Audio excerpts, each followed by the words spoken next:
Happy Friday, everybody. Welcome to the Sean O'Connell Show on ESPN 700 and 92.1 FM. Happy to be with you on a show brought to you today and every day by our friends over at Big Willie's, 1717 South Main. As you're heading into the weekend, wondering, is it really going to be fun to sit at home and watch the NBA All-Star Game? Do I want to be in my living room for the rest of this Olympic coverage? The answer to both of those things is no. Go to Big Willie's, 1717 South Main. Incredible craft food menu. They're going to bring us a hot lunch again today.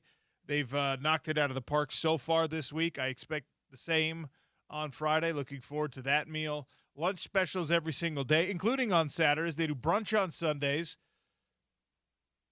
You don't have NFL football to watch anymore, but you can replace that, thankfully, with what's going on in the Olympics. Drink specials, cold beers on draft, whatever's not on draft, they've gotten a bottle in the coolers for you. The number one pool hall in Utah. You've heard me talk about it. Just go check it out for yourself. 1717 South Main, Big Willie's, official ESPN 700 watching place for Utes, Cougs, Jazz, Mammoth, Olympics, everything. Speaking of the Jazz, $500,000 fine handed down to the Utah Jazz by the NBA for conduct detrimental to the league. There were a couple people who thought I was overreacting to the way that the NBA circles were starting to talk to and about the Utah Jazz. I feel vindicated in that this fine shows you everything you need to know about the choice that the NBA has made to make the Jazz fall on the sword of tanking. Now it is decided that tanking is something that needs to be addressed and fixed more aggressively in the NBA. It's just like a few years back, remember when they were like, when we all started to complain that there was too much flopping in the NBA, and it was a problem that had existed for years, like pushing a decade. And finally the NBA said, we've had enough.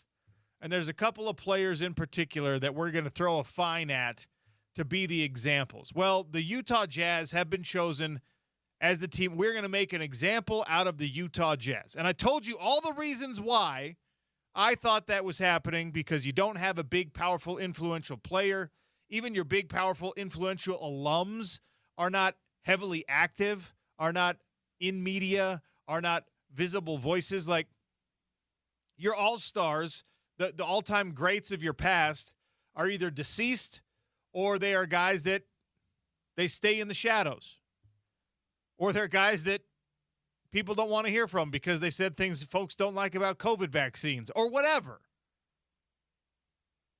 The Utah Jazz have a new money owner, right? He's the new kid on the block in NBA ownership. They don't have a big boy, big brother, hey, you can't do that to me presence really on any level right now. Not on the court, not with off the court people, not with front office individuals. There's nobody who's got the muscle to say, no, I'm not dealing with that. Or you want to hand down a $500,000 fine to make an example of somebody else. You need to throw a little headline out there to make the fans and the rest of the league, and probably most importantly, your gambling sponsors, feel like you're doing something to address the issues that plague this league in terms of tanking. Do it to somebody else. The Jazz don't have it, and Ryan Smith is going to have to rise to this occasion. And I think, his presence on social media these last couple of days, he's not just taking it quietly. $500,000 doesn't hurt him like it would hurt you or me, but that's not insignificant. And more importantly, it's the optics of it. We are doing something in a slightly more creative way that everyone's been doing for years, and now you decide it's a problem, NBA? Now you decide that you need to do something? Now $500,000? to the Utah Jazz, you're going to pile on with what Bobby Marks, who joined us on the show yesterday, was saying, oh, we're threatening the integrity of the game? Bullcrap. Wrong. Dumb. And the thing that I underestimated, the thing that I did not account for, credit to Tony Jones, because he was one of the first guys saying this, and now it's universally accepted across the league. Draymond Green was talking about it on his podcast. What I underestimated was the fact that Oklahoma City, the Oklahoma City Thunder, they want that Jazz first-round pick badly, and they don't want the Utah Jazz to keep them from it. They don't want the Utah Jazz to be able to manipulate minutes and to fake injuries and to sit people down and to tank their way out of having to turn over that pick. We're the Oklahoma City Thunder. We're the defending champions. Oklahoma City's getting real big in their britches right now. Sam Presti's feeling good about himself. Well, we're a championship team. We're on the verge. You see all these young players, this incredible young talent. We're about to be a dynasty. We've got the pieces in place. I want another one. I'm getting greedy. And guess what?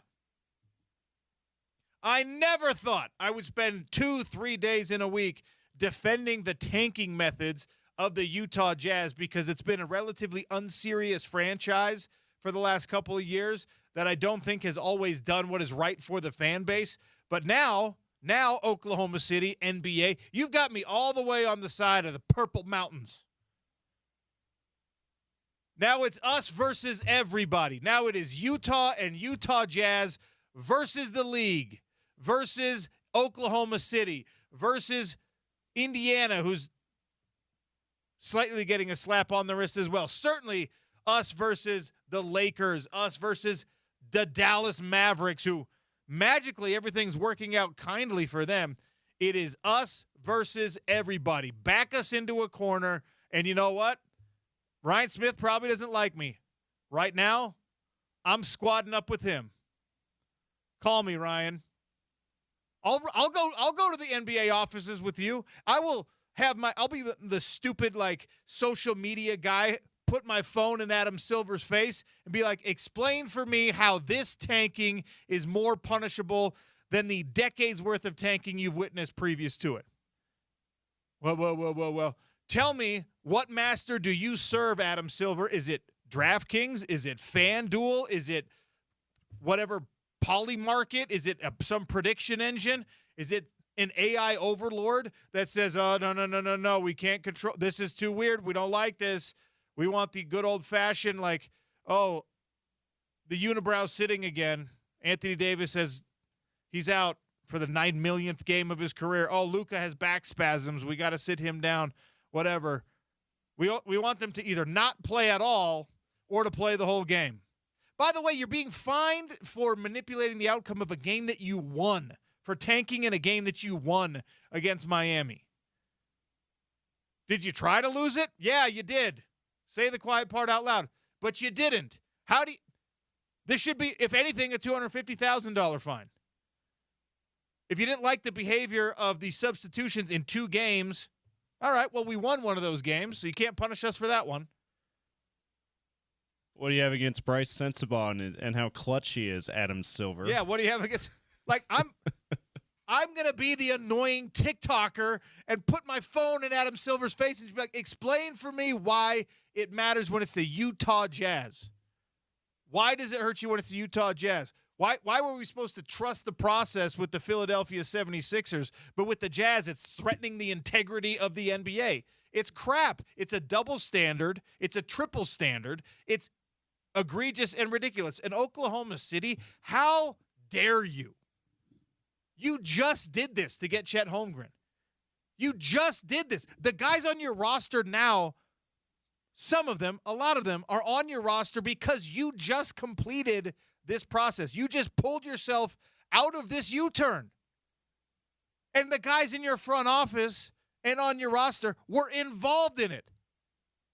You can't forget what you are and who you are, Oklahoma City, and you certainly can't wag a finger at the Utah Jazz. And you better not be calling the NBA front office, and you better not be telling Adam Silver, well, but Adam, they're doing this thing, they're taking, we want that pick, and they're going to get the pick that belongs to them and is protected. Yeah, dude. This is the system that the NBA has set up. And the Jazz are the only ones being punished for coloring outside the lines in a way that, honestly, is way better for the fans. And it's not new. I mean, I'm gonna keep bringing up last year's Toronto. Raptors. Last year, like this, we act like to hear Bobby Marks say, "I've never seen this before," was really off-putting yesterday. Bobby, you didn't watch any Toronto Raptors games last year? I mean, and it probably wasn't just the Raptors, but there were. That's just one I know for sure, right? Because I told the story already a few times this week. The guys who cover the team every day came to Salt Lake and were joking about taking bets as to when Scotty Barnes was going to leave in the fourth quarter. How much time left on the clock? And guess what? Scotty Barnes left with at least, I remember it being at least 7 or 8 minutes left in the game. And it's like, okay, the Raptors didn't get any flack for that last year. Why the Jazz? Get me Adam Silver on the phone, James. All right, okay. Dialing now. Please, it'll be easy. He's a big fan of the show. I mean, I got to call Spence first because Spence had a line to David Stern, and then, so he probably has a number for Adam Silver. And then after, I want you to get Sam Presti on the phone, okay? And I'm going to ask them both the same question. Is it in the best interest of your television partners, the NBA fans, your fellow owners, to have DNPCD in the box score? Or rest or whatever. Or rest. Next to Lauri Markkanen's name, next to Trey J's name, next to Keontae George's name, next to any good player on any good team. Is it better to have did not play coach's decision in the box score? Better for the league, better for the fans, better for your partners to have that? Or is it better to have Lauri Markkanen, 28 minutes? Jaren Jackson Jr., 27 minutes, 30 minutes. Keontae George, 24 minutes. What's better? What is better? Let's take it away from the Utah Jazz, okay? And let's give me any team with star players on it. Let's go Lakers. Can we go Lakers? Yeah. Okay. Is it better if LeBron James shows up to a city and plays 20 minutes in a game or 0 minutes in a game? Is it better if Luka plays 30 minutes in a game or 0 minutes in a game? For your television partners, the fans in that arena that bought tickets or are thinking about renewing a season ticket package, or the in-arena sponsors that are throwing product out and the T-shirt cannon is loaded up with their stuff, is it better for them if LeBron James is in the game for 10 minutes or 0 minutes? The answer is the easiest one ever. It's better if the players play. Now, you want competitive integrity? You want everyone to be trying to win all the time? Okay, I have a solution. Take the NBA draft lottery away. Take the suck for Andrew Luck thing away. Take the if you lose, you get rewarded away. And let's just do this. See how much NBA teams and NBA owners are going to love this and accept this. All right? How many teams are there in the NBA, James? There's 30. There's 30 teams. There's going to be 32 soon when Seattle and Vegas get a couple of teams, right? Right. So when they get their expansion, here's what's going to happen. All right? You're going to wait until the expansion, and you're going to say, number 1 pick and number 2 picks are going to the expansion franchise, and we're going to flip a coin to see who it is. And the rest of the NBA is going to grumble about it, but they're going to be like, all right, fine. Expansion team, they got to get a head start, whatever. And then you're going to tell all other 30 NBA teams, we're going to put your name in a hopper now, and we're going to do it based on nothing other than 1 of 30. Everybody has the same odds. And if you get the pick in let's say this happens in 2030, you get the number 1 pick in 2030 after the expansion and after that 1 and 2 for Seattle and Las Vegas or vice versa, I'm going to give you, everyone, an equal opportunity, whether you won the NBA championship, you were the runner-up, you were the last-place team in the league, I'm going to give you an equal percentage chance. You have a 1 in 30 chance of being the number 1 overall pick in the NBA draft. And everyone's going to grumble about it and be like, no, we don't like that. We don't like that. What if the champion gets the number 1 teams pick? At the bottom, why don't you like it? Well, what if the champs get it again? Yeah, I know. What if their finals opponent does? Whatever. Yeah, teams at the top.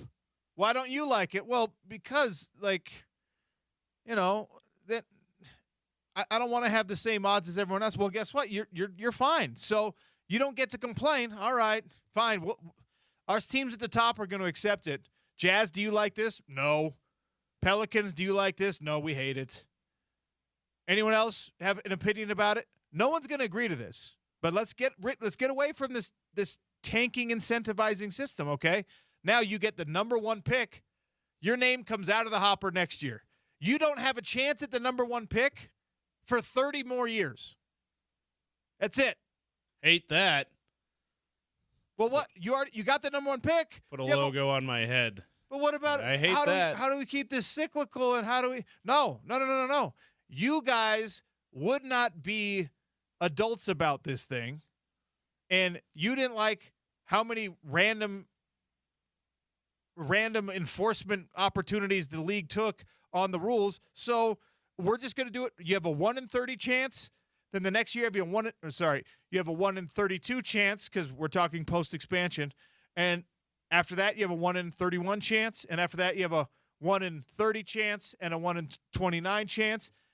You got the first pick in the 2031 draft. The next time you have an opportunity at number 1 is in the 2060s. You cool with that? And you may not get it till 2090 something. Isn't that wild? That'd be insane. And people will be like, no, we can't do it. Here's the thing. You either find a way in the system you've created now and just accept that this is what you have put people through, this is what you put franchises, owners, et cetera, through, and know that they're going to race to the bottom in order to get that number 1 pick, especially in a loaded draft year, and just realize, okay, it's flawed, but it's our system, or change it. Rip the Band-Aid off and make it something that is also intolerable, I guess, for people. You probably, if you're Adam Silver, you probably just ask DraftKings and FanDuel and the betting money, like, hey, what would you like us to do with the draft? And you let them make the decision for you. You know what they're going to say? Give us something we can monetize. I saw a proposal yesterday being bandied about the league that a lot of people hate, I love. If you're out of the playoffs, you're in another tournament to see who gets the number 1 pick. So the only thing that I don't know if I like about that is do the players on the team, or I guess it's a question, will the current players on the team, especially those with expiring contracts, will they care to play hard in that tournament? Because they may not, they don't have much incentive to help the team. That's not for us to figure out. That's for team culture. That's for general manager to figure out. That's for owners. If you have the right kind of people, they will compete hard for you. Yeah. If you've got the right people in your building, the right people on your roster, they're going to try to win when you tell them, hey, it's time to try to win. The Utah Jazz have that right now, okay? Everybody in that locker room knows how terrible, they know better than we do, how terrible it looks and feels to be losing on purpose, losing. These are basketball players at the highest level of the sport in the world. They don't want to be a bottom 4 team, 3 team, 6 team. They want to be a top team in the league, right? They also understand that this is how the sausage is made, and that's a team that we've seen it. We have seen it now. They will overperform their talent level even when you don't want them to. If you say, hey, guys, we are in this lottery pick tournament. I now need for you to win this thing so we can get number 1, number 2, number 3. We want Darren Peterson. We want A.J. DeBonsa. We want Cam Boozer. Go get us that by playing hard. The right people are in this organization, they're going to do it, right? Now, if you're a James Harden, you might just be like, what? Why do I want you to get some great rookie that's going to take shots and minutes away from me? You don't have the right person in your organization. But again, this is a system that the NBA has helped to create, and if you're going to find a solution for it, you have to be willing to listen to all things, or you can do what you're doing right now. You can just alienate a fan base here and a fan base there by selectively punishing the Utah Jazz, selectively punishing the Indiana Pacers, maybe you choose somebody else to punch, somebody else to bully sooner than later. It infuriates me that it's the Utah Jazz, even though it's the most predictable thing in the world because of all the reasons we talked about this week. It's because you have a new money owner. It's because you don't have a big-time vocal all-star. This would never happen to a team that had even like a 45-year-old LeBron James on it. Like if LeBron just decides to hang on as long as he can so he can play with his son Bryce like he played with Bronny and somehow ended up on a Utah Jazz, or maybe he goes back to Cleveland and Cleveland is doing a tank thing, they would never do this to that team because they have that voice, that figure, that face that could say, no, you are not punishing us for something that the rest of the league also does and has also done for decades now. We are not accepting this. We are not going to be the face of tanking. Are we tanking? Yes. Are there 7 teams in the league tanking? Yes. Are there 10 after the All-Star break that are going to tank? Yes. We are not going to bite this bullet and fall on this sword for the rest of the league. And especially you, Oklahoma City, you can shut up. All right? Our women are better looking than yours. Our team history is a lot more fun than yours. Our state is more beautiful than yours. Our geography is better. Our uniquely American religion is more charitable. Like, we are better than you in every way, Oklahoma, except for you now have an NBA championship, which we don't have. And because you got at least that, you need to be grateful. You need to take your ball. You need to go over there, and you need to get out of our business. Shut up, Oklahoma City. Don't go tattling to the NBA front office. Well, the Jazz aren't trying, and we want their pick, and we're not going to get it because they're trying to lose us and trying to win. That's unacceptable, Adam. And Adam Silver's like, you're right. Okay, you're my little darling right now. You're my sweet little boy who I'm going to powder your bum and make you feel good because you've got some star players and you're a great story in the league right now. Remember where you came from, Oklahoma City. Remember how you got what you got. And don't look across the fence and be like, well, I don't like the way that they're doing it. You did it this way. Look, his lawn looks really bad right now. Dude, your lawn looked the same way 2 years ago. Shut up, Oklahoma City. It's infuriating, the double standard that this Utah Jazz team has to live on. If I'm Ryan Smith, I'm sitting here and I'm going, I thought I was a cat person. All right? I bought myself the most beautiful cat that I could find. And it turns out that owning a cat kind of sucks. But you know what else Ryan Smith did? He bought himself a dog. And he's like, man, I got this beautiful purebred Persian hairless freaking hybrid cat, my dream cat. I bought that cat. And it turns out that it kind of sucks owning this cat. Cat's not very affectionate. It's a thankless thing, owning a cat. The cat doesn't appreciate what I'm doing for it. There's a lot of complaints from the cat. And over here, I've got this dog that I kind of bought as an afterthought. And this dog loves me, man. This dog wants to cuddle all the time, is like following me, comes to work with me. I love this dog, man. And you know who else loves this dog? Everyone around me. Everyone in the neighborhood realized that even though they were like, man, we used to love that cat actually kind of sucks. But the dog is rad. Cats are kind of lame. Dogs, turns out we like dogs just as much as we thought we liked cats. We might like dogs more than cats. And dogs are a lot more appropriate for this particular climate. That's what Ryan Smith's got right now. He's got a cat in the Utah Jazz that's a thankless, annoying, stupid thing to have to own. And then he's got a dog in the Utah Mammoth that is like, man, this dog is wonderful, unexpectedly great. I think I might just become a dog person. If you're Ryan Smith, you know what, NBA? You've screwed us now a couple of times. You're not helping us out. You're not going to help us out with this upcoming draft. I'm paying the fine, but you can have your cat. My focus, my effort, my attention now belongs to the dog because the dog gives me a lot more back. If I'm Ryan Smith, and I know he's not going to do this, I am regretting buying the Utah Jazz, and I'm loving that I have the Utah Mammoth. And I would be like, man, every egg goes in that basket right now. Because guess what? Guess what, NBA, and my fellow NBA owners, and Adam Silver? Not all ownership groups are created equal. And if you want to know what it looks like to be a bad owner in the NBA, I can do that for you too. Because this is a thankless pursuit right now, the stewardship of the Utah Jazz. The NBA is for cat people. And I'm a dog person now. Thank you, NHL, for coming to Salt Lake City. You don't have to worry about any of this.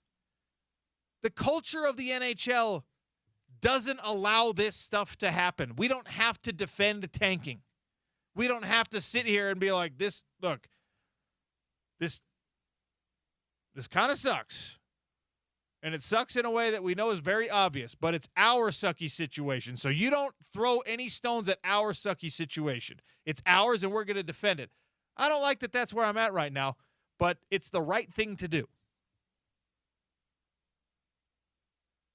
This is our team. This is our franchise. This is our state. Whether you like the ownership group or not, the fact that Oklahoma thinks it can bully us, we need to put together some kind of sports Mormon militia to just march across the plains and just start slapping Oklahomans in the head. Yeah, how about this, Oklahoma? Did you know that almost 200 years ago, we just stomped all over your land on the way to a better place? How about this? They actually didn't go through Let's Oklahoma. form a big old posse, all right? With my parents live in Oklahoma, all right? There's nothing about Oklahoma except the fact that the Thunder won themselves a championship. Sooners football's usually good. That's about it. They do have a pretty good Sooner situation there. Okay, so with the exception of those two things, the state of Oklahoma, and I guess healthy oil reserves, aside from those three things, the state of Oklahoma has nothing desirable about it, okay? Let's form up a posse. You put on your favorite Utah Jazz gear. We're going to march across. Let's be realistic. We'll probably fly. All right, and we're just going to start wedging. Some people might drive. We're going to give wedgies. We're going to give wet willies.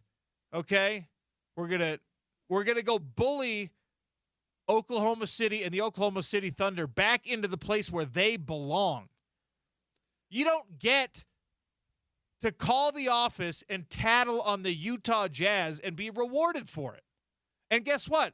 After we do it to Oklahoma City, we're all getting back on the caravan of planes. And we're flying to wherever Adam Silver is, and we're going to pants him and give him a swirly, and we're going to bully him and say, dude, you don't get to do this to the Utah Jazz. That is ridiculous. It is hypocritical. And if you want to find somebody to make an example of, it ain't going to be me. This has turned into a prison yard, ladies and gentlemen. And I've never done time, but we've all seen the movies. What do you do on your first day in prison? What do you do on the first day when you wake up and you realize it is now kill or be killed? It is the strong eat the weak, right? You cannot be shown to be the weak guy. So you go to the commissary. You go over to the cafeteria. That's what I'm thinking of. You go to the cafeteria. You find the biggest, meanest, ugliest looking person. You walk them right up to their face and wham. That's what the Utah Jazz have to do now. We are not going to be your punching bag. NBA, Oklahoma City, anybody else. We're not. We're not going to sit back and take this crap. I don't actually have the power to put that sentiment into reality. But that's the attitude I need for the entire NBA basketball sporting community in the state of Utah to have right now. And Ryan Smith, call me. I will go with you on your private plane to wherever Adam Silver is pretending he cares about the game. And I will eat something sticky while I'm chewing up that sticky thing, I will put my index finger into my mouth. All right? I'll slather a bunch of goo right onto my index finger, and I will wet willy Adam Silver for you. I will clog up his giant ears with some sticky mess of high fructose corn syrup and saliva while you sit on the other side of him and tell him, we are not standing for this anymore, Adam. If you want to bully somebody, do it to the Memphis Grizzlies, not us. Go fine the New Orleans Pelicans for letting Zion Williamson get too fat and ruin his potential in the NBA. It's disgusting. It's terrible. It's hypocritical. And I would love to see Ryan Smith refuse to pay the fine. All right, come get it. Let's tie this up in court, NBA. Sue me for it. I'm not going to accept the fine. In fact, I'm going to bring up I'm going to have my research team. We know people over there in the Jazz building. I'm going to have my research team bring up every obvious example of tanking that has ever happened in the NBA, and I'm going to have them match those obvious examples up with the monetary fines that you, the front office, handed down to that franchise. And if we don't establish a pattern that $500,000 is the going rate for what we did in those 2 games, I am not paying the fine. Spoiler alert, it has not been established because teams have been tanking for years without so much as a comment from the league.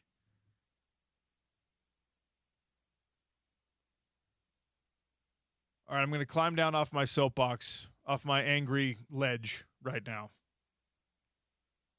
We got a fun show lined up for you. Andy Larson's going to join us. Yes, that Andy Larson, who's now transitioning out of NBA coverage, but right now he's in the thick of it. He's Twitter fighting with Bobby Marks. We're going to talk some college hoop next with Jerry Palm, a little bracketology. It's that time of year to get into it. We got the airing of grievances, although I just spent about 30 minutes airing grievances, so I don't know how much gas I'll have left in that tank. It's the Sean O'Connell Show, just getting started on a Friday. ESPN 700, 92.1 FM.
Sean O'Connell Show continues here on a Friday. Time to talk a little NCAA hoop. Jerry Palm, kind enough to give us a few minutes today.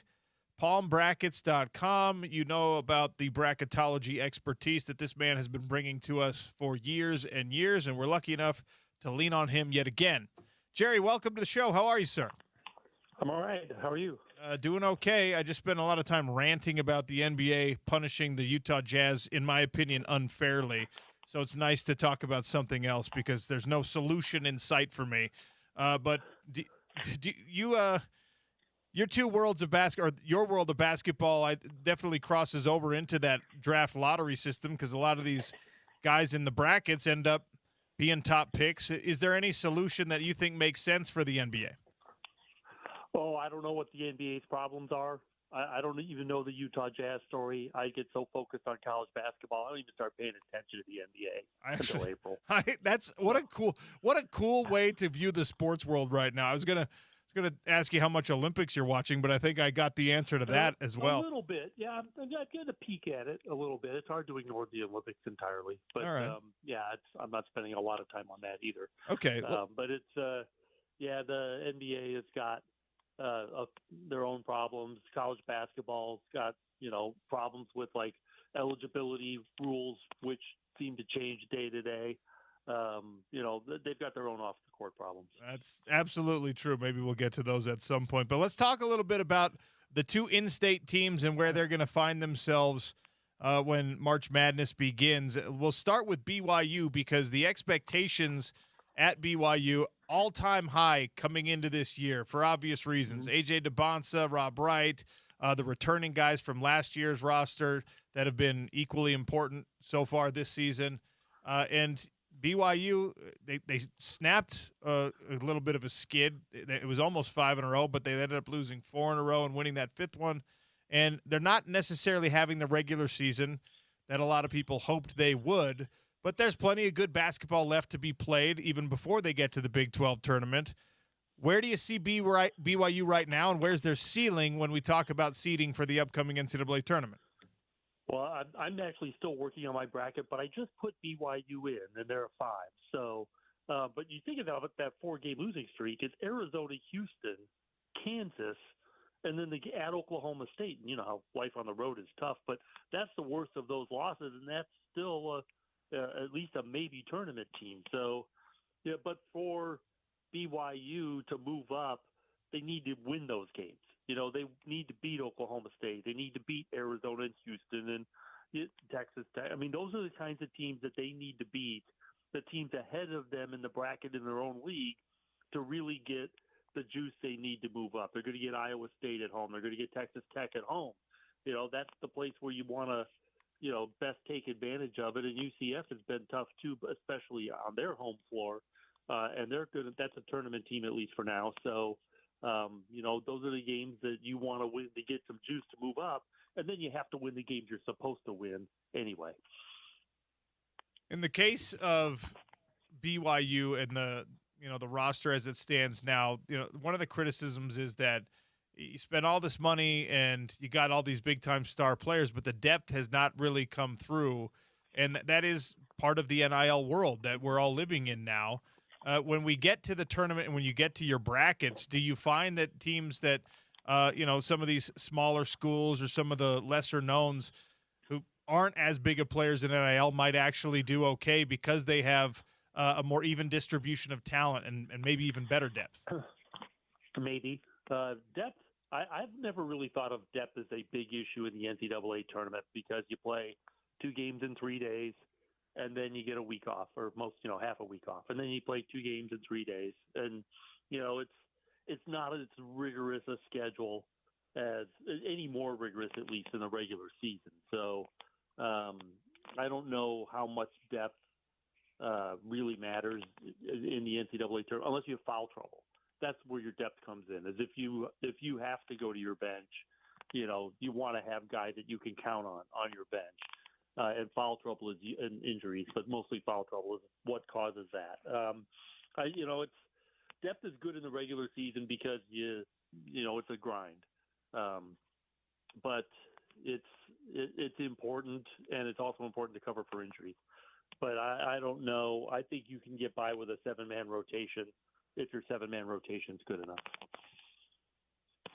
How many teams from the Big 12 Conference are going to be in the bracket this year? Oh, it's funny because they have great teams at the top. I mean, they've got 5 or 6 that could win the national championship. And beyond that, they might only put one more in the field, or maybe 2 if somebody makes a run. So 7 or 8. I think 9 would be a stretch. The other major conferences will probably put at least 9 in. And the Big 12 may come up on the short end in terms of the raw numbers of teams. But in terms of actual title contenders, they might actually have the most. As it stands now, both Arizona and Houston 1 seeds? I still have Houston as a 2. They're my number 5 overall, so 3 of the top 5 from the Big 12. But you can make a case for Houston as a 1. I've been every bracket I do the last couple of weeks. I'm still checking to see if it's time to move them up, and I haven't got there yet. When you talk about those 5 or 6 teams that might actually be national championship contenders from the Big 12 Conference, should we put BYU in that conversation? Yeah, they're in it. Iowa State, Arizona, Houston, Kansas coming on. And, if they get Darren Peterson to be able to play every game, regular minutes every game, Kansas might actually be the best of the bunch. How does somebody like Darren Peterson with his inconsistent play factor into the predictive nature of bracketology?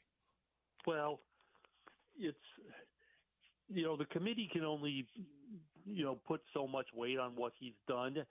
Typically, when it comes to players that miss time for whatever reason, they'll try and judge you a little bit more, little being the operative word there, on how you have performed with the roster you're taking into the tournament versus otherwise. But, it's, and for Peterson, he's in, out, in, out, and out. It's inconsistent. It's hard. It's going to be harder for them to judge that, as opposed to a case like North Carolina, where one of their key players just got hurt and broke a hand and is going to miss probably some significant time and may not come back at all.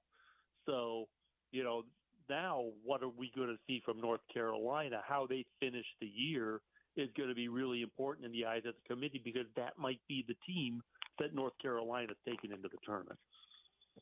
We've spent a lot of time through the college basketball lens talking about the great players because of the Utah Jazz's kind of expected place in the lottery and picking near the top. And so you look at all the individual talents that are going to be in that conversation. It's not always the case that the best player in college basketball is also going to be one of these top picks, or the most impactful player in an NCAA tournament doesn't end up always being one of these top picks. Is there a player that you could identify for anyone, Big 12 especially, that, maybe they don't have the biggest NBA future, maybe they're not a future lottery pick, but they're going to be a big, big deal in March? Ooh, I still like JT Toppin. I really don't know what his NBA prospects are, because it's like I tell you, I know great players when I see them, and just, we've got a freshman class this year that could put 6 guys in the top 10 of the draft. I mean, it's just amazing, this freshman class. But JT Toppin to me he's an upperclassman. That's a guy that I think going to be a really good NBA player. I don't know how the scouts feel about him, because like I told you, I don't really pay attention to that stuff until after the season's over. But I know that that's a guy that they like, and an upperclassman. And I think that if he can lead Texas Tech, especially to some sort of a relatively deep tournament run, sometimes that if the scouts pay attention, NBA scouts are always watching everything, so they know about all these guys. But sometimes, when you get into a high leverage situation and you're leading your team, farther maybe than people expected, that's kind of a gold star. Jerry Palm, our guest for another couple of minutes here on the Sean O'Connell Show, talking bracketology with the NCAA tournament and the conference tournaments right around the corner. Death, taxes, and somehow Utah State basketball, regardless of coaching changes and anything else that seems to happen up in Logan, they find a way to be consistent in a sport marked by inconsistencies, especially at kind of like that mid-major level What do you think of the Aggies? I like them. I always like them, and for the reasons you just mentioned. I mean, if they hadn't lost that game at UNLV, they'd be maybe a 5 or a 6 type of seed. Maybe they could end up there anyway. But and it helps that not just that Utah State is good on a consistent basis, is borderline at least top 25 team, but they've got other good teams in their league, so that when they're playing conference games, there's going to be half a dozen conference games each year that are going to be quality games. San Diego State might make the tournament. New Mexico might make the tournament. Grand Canyon doesn't look like they're going to get there, but still a good team. Boise State, still a good team. So, you're playing in a conference that's got enough depth of good teams, and usually multiple NCAA tournament teams that you're able to prove yourself both in your league and out of your league, and Utah State's been able to do that. Are we in an era now of college basketball? We talk so much about how NIL has changed the landscape of sport and college basketball and college football more than any other. Are we in an era right now where the Cinderellas are going to find themselves overwhelmed because they can't keep the players that they used to keep? Instead, those guys transfer to go play for a blue blood. Are Cinderellas going to slowly go extinct in college basketball? I don't like the direction that is going, and it's because it's like you described. I say the money flows uphill to the major conferences, of which there are still 5 in college basketball. But I even wonder how long the Big East can maintain that, because the money generally is coming, the big money, from football, and the Big East doesn't play it. I mean, they've got a few FCS schools, and then UConn plays FBS, but these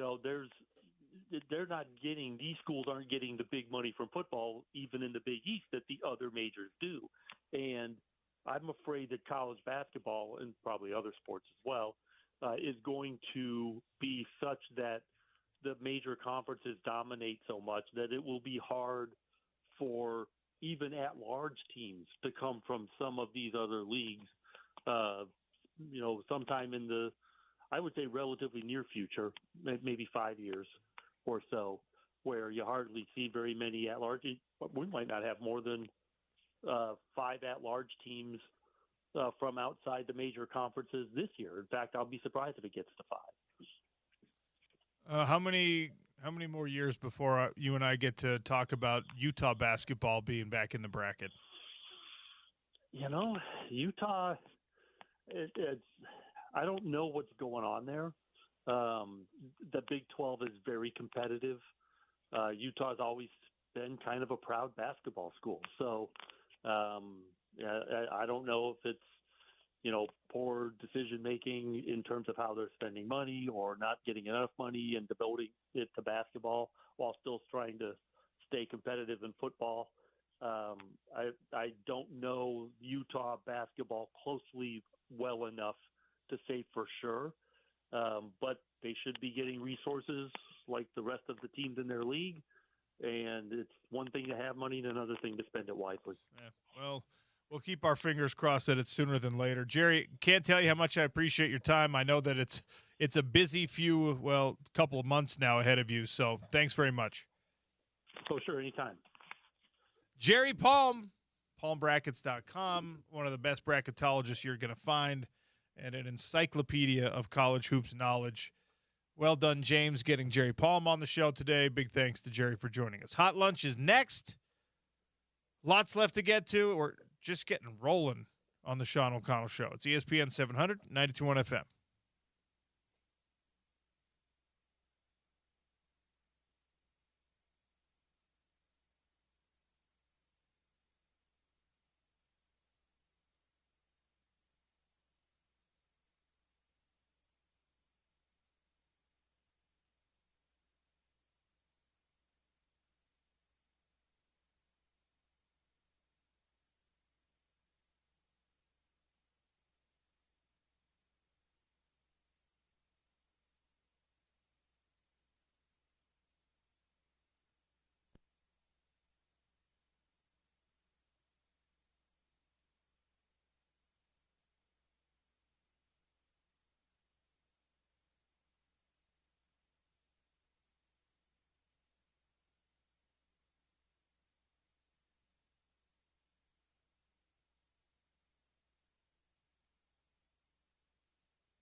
All right, hot lunch provided all week long by our friends over at Big Willie's, 1717 South Main.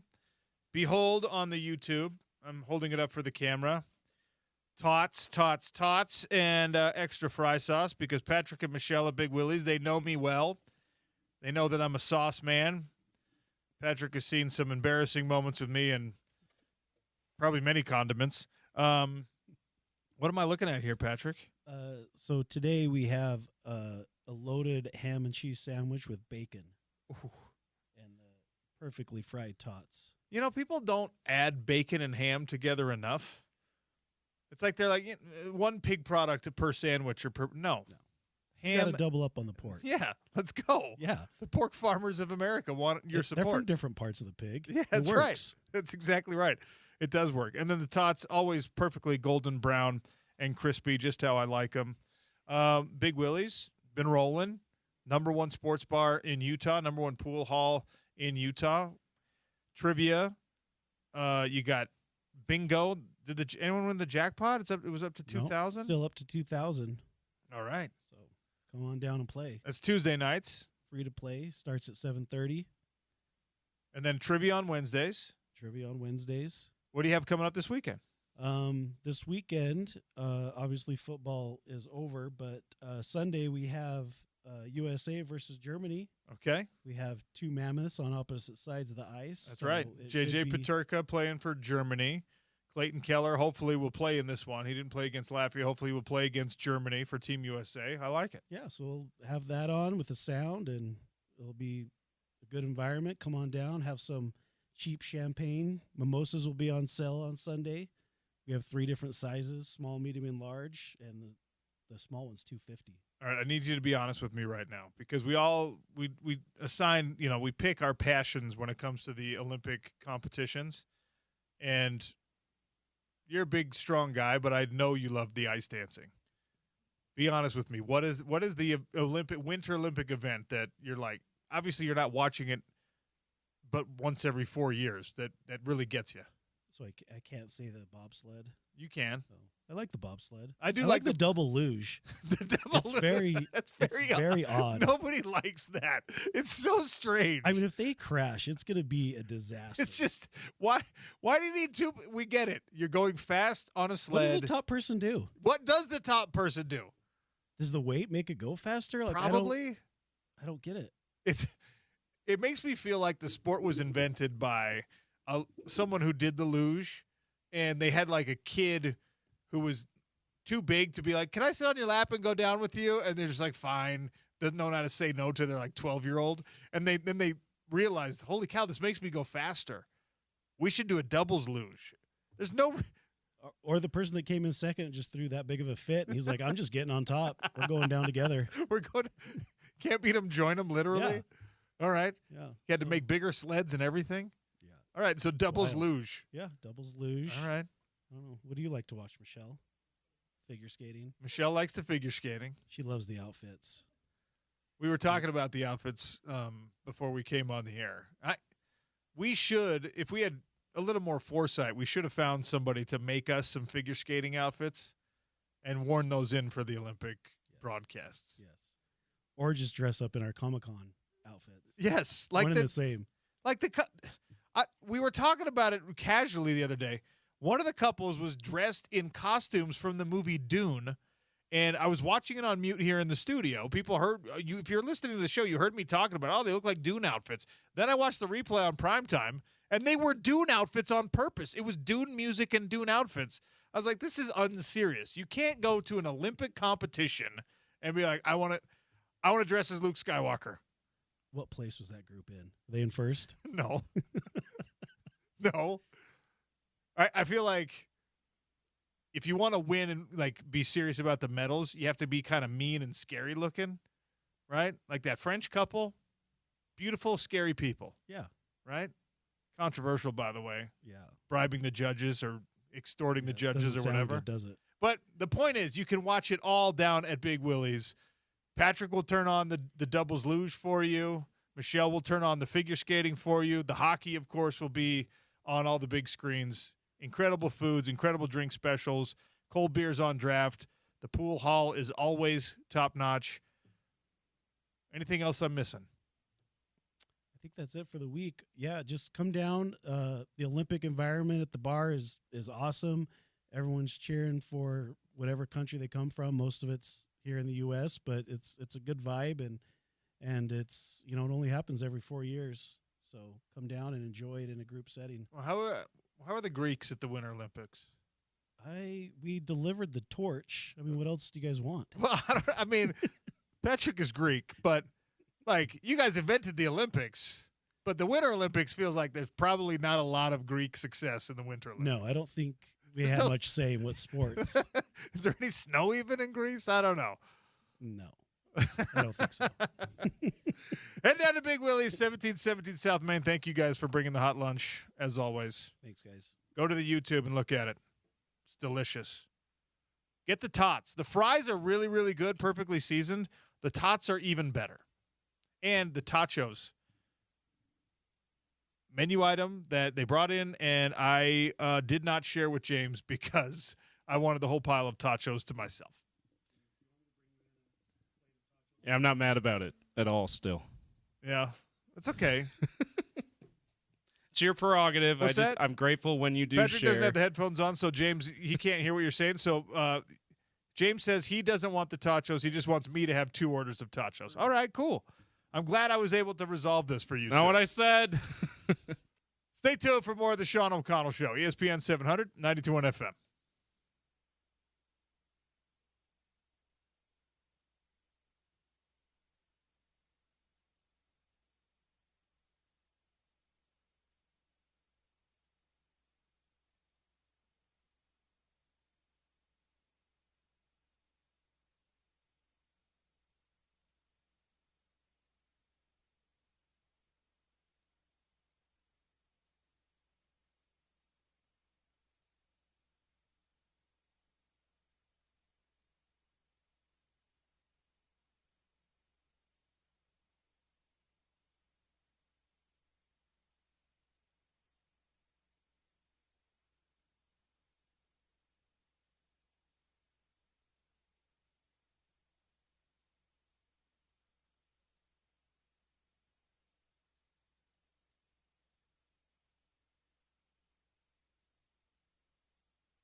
Yes, this is Vitamin C. Yes, it is a song that if you listen to the lyrics and you're from a very specific age group of the millennial generation, it probably makes you a little melancholy, makes you feel a little sad. It's a goodbye song. And we're being melodramatic about the fact that our next guest, Andy Larson, is he's switching roles. Instead of being Trib Jazz, instead of being the Utah Jazz insider, he's going to be continuing and focusing his work on the data column. We'll let him explain more of it. But, yeah, saying goodbye to the sports version of Andy B. Larson. Andy, welcome to the show. How are you? Good, man. I like my millennial era is a little younger than Vitamin C, so I was just like, oh yeah, OC is bringing in the show with some Pachelbel Cannon. All right, like this, and I don't know what that means about me, but yeah. Yeah, this was so I graduated in 2002, and that song I think released in the United States in 2000. So that was like everyone's graduation song. It was that, and it was "Time of Your Lives" by Green Day, where they both came out around that time, and it was just like, man, those are the tearjerker songs of my generation.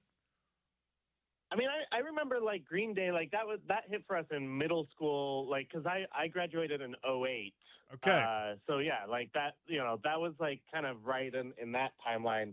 But I don't know. The kids were not listening to Vitamin C, I don't think. That's fine. That's totally fine. All right. So before you move on to your life in the data world full time, the Utah Jazz, it's fun to see you, picking fights on Twitter. I like that, going out with a bang. And we had Bobby Marks on the show yesterday, and I tried to push back on his comments about the integrity of the NBA being threatened by the Utah Jazz. And obviously the NBA piles on with a $500,000 fine for conduct detrimental to the league. I was ranting about this earlier. I am never reasonable with my takes and my responses. Give me the reasonable take on how we should feel about what the NBA is doing right now with the Utah Jazz. Yeah, I mean, they're trying to send a message, right? Like, and when you do something just to send a message,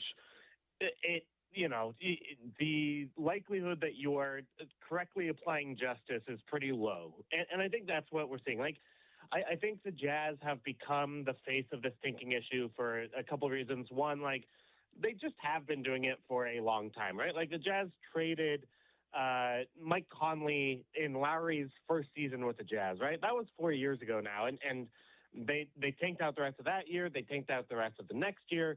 Obviously, there was some significant tanking last year. And we're in year 4 of this. And then, I do think like the strategy of playing guys for 3 quarters and sitting them in the fourth is it's certainly the Jazz aren't the only ones to do it, but, it is a very obvious way to tank in a way that sometimes just sitting a guy and not seeing him at all is a little bit more subtle. Now, that being said, like, I think you're right. You've made the argument on this show, and I agree with you that, like, yeah, playing a guy for 3 quarters is obviously better than not playing him at all, but it is just different. And so it attracts the eye in a different way. And so, yeah, the Jazz became the face of this issue.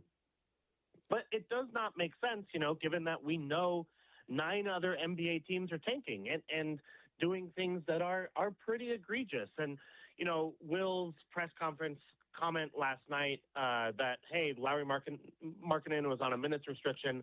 I'm going to listen to my medical staff and playing him is a little bit disingenuous, but also, like, so is the idea that Anthony Davis or Trae Young can't play basketball right now, right? Like, the medical staffs have always made up injuries. So, yeah, look, I think the league is trying to solve a problem that they can't solve with fining. And they got to figure out what it is about their incentive structure that causes teams to want to do this and solve that, right? Like, and $500,000 fines here and there just aren't going to cut it.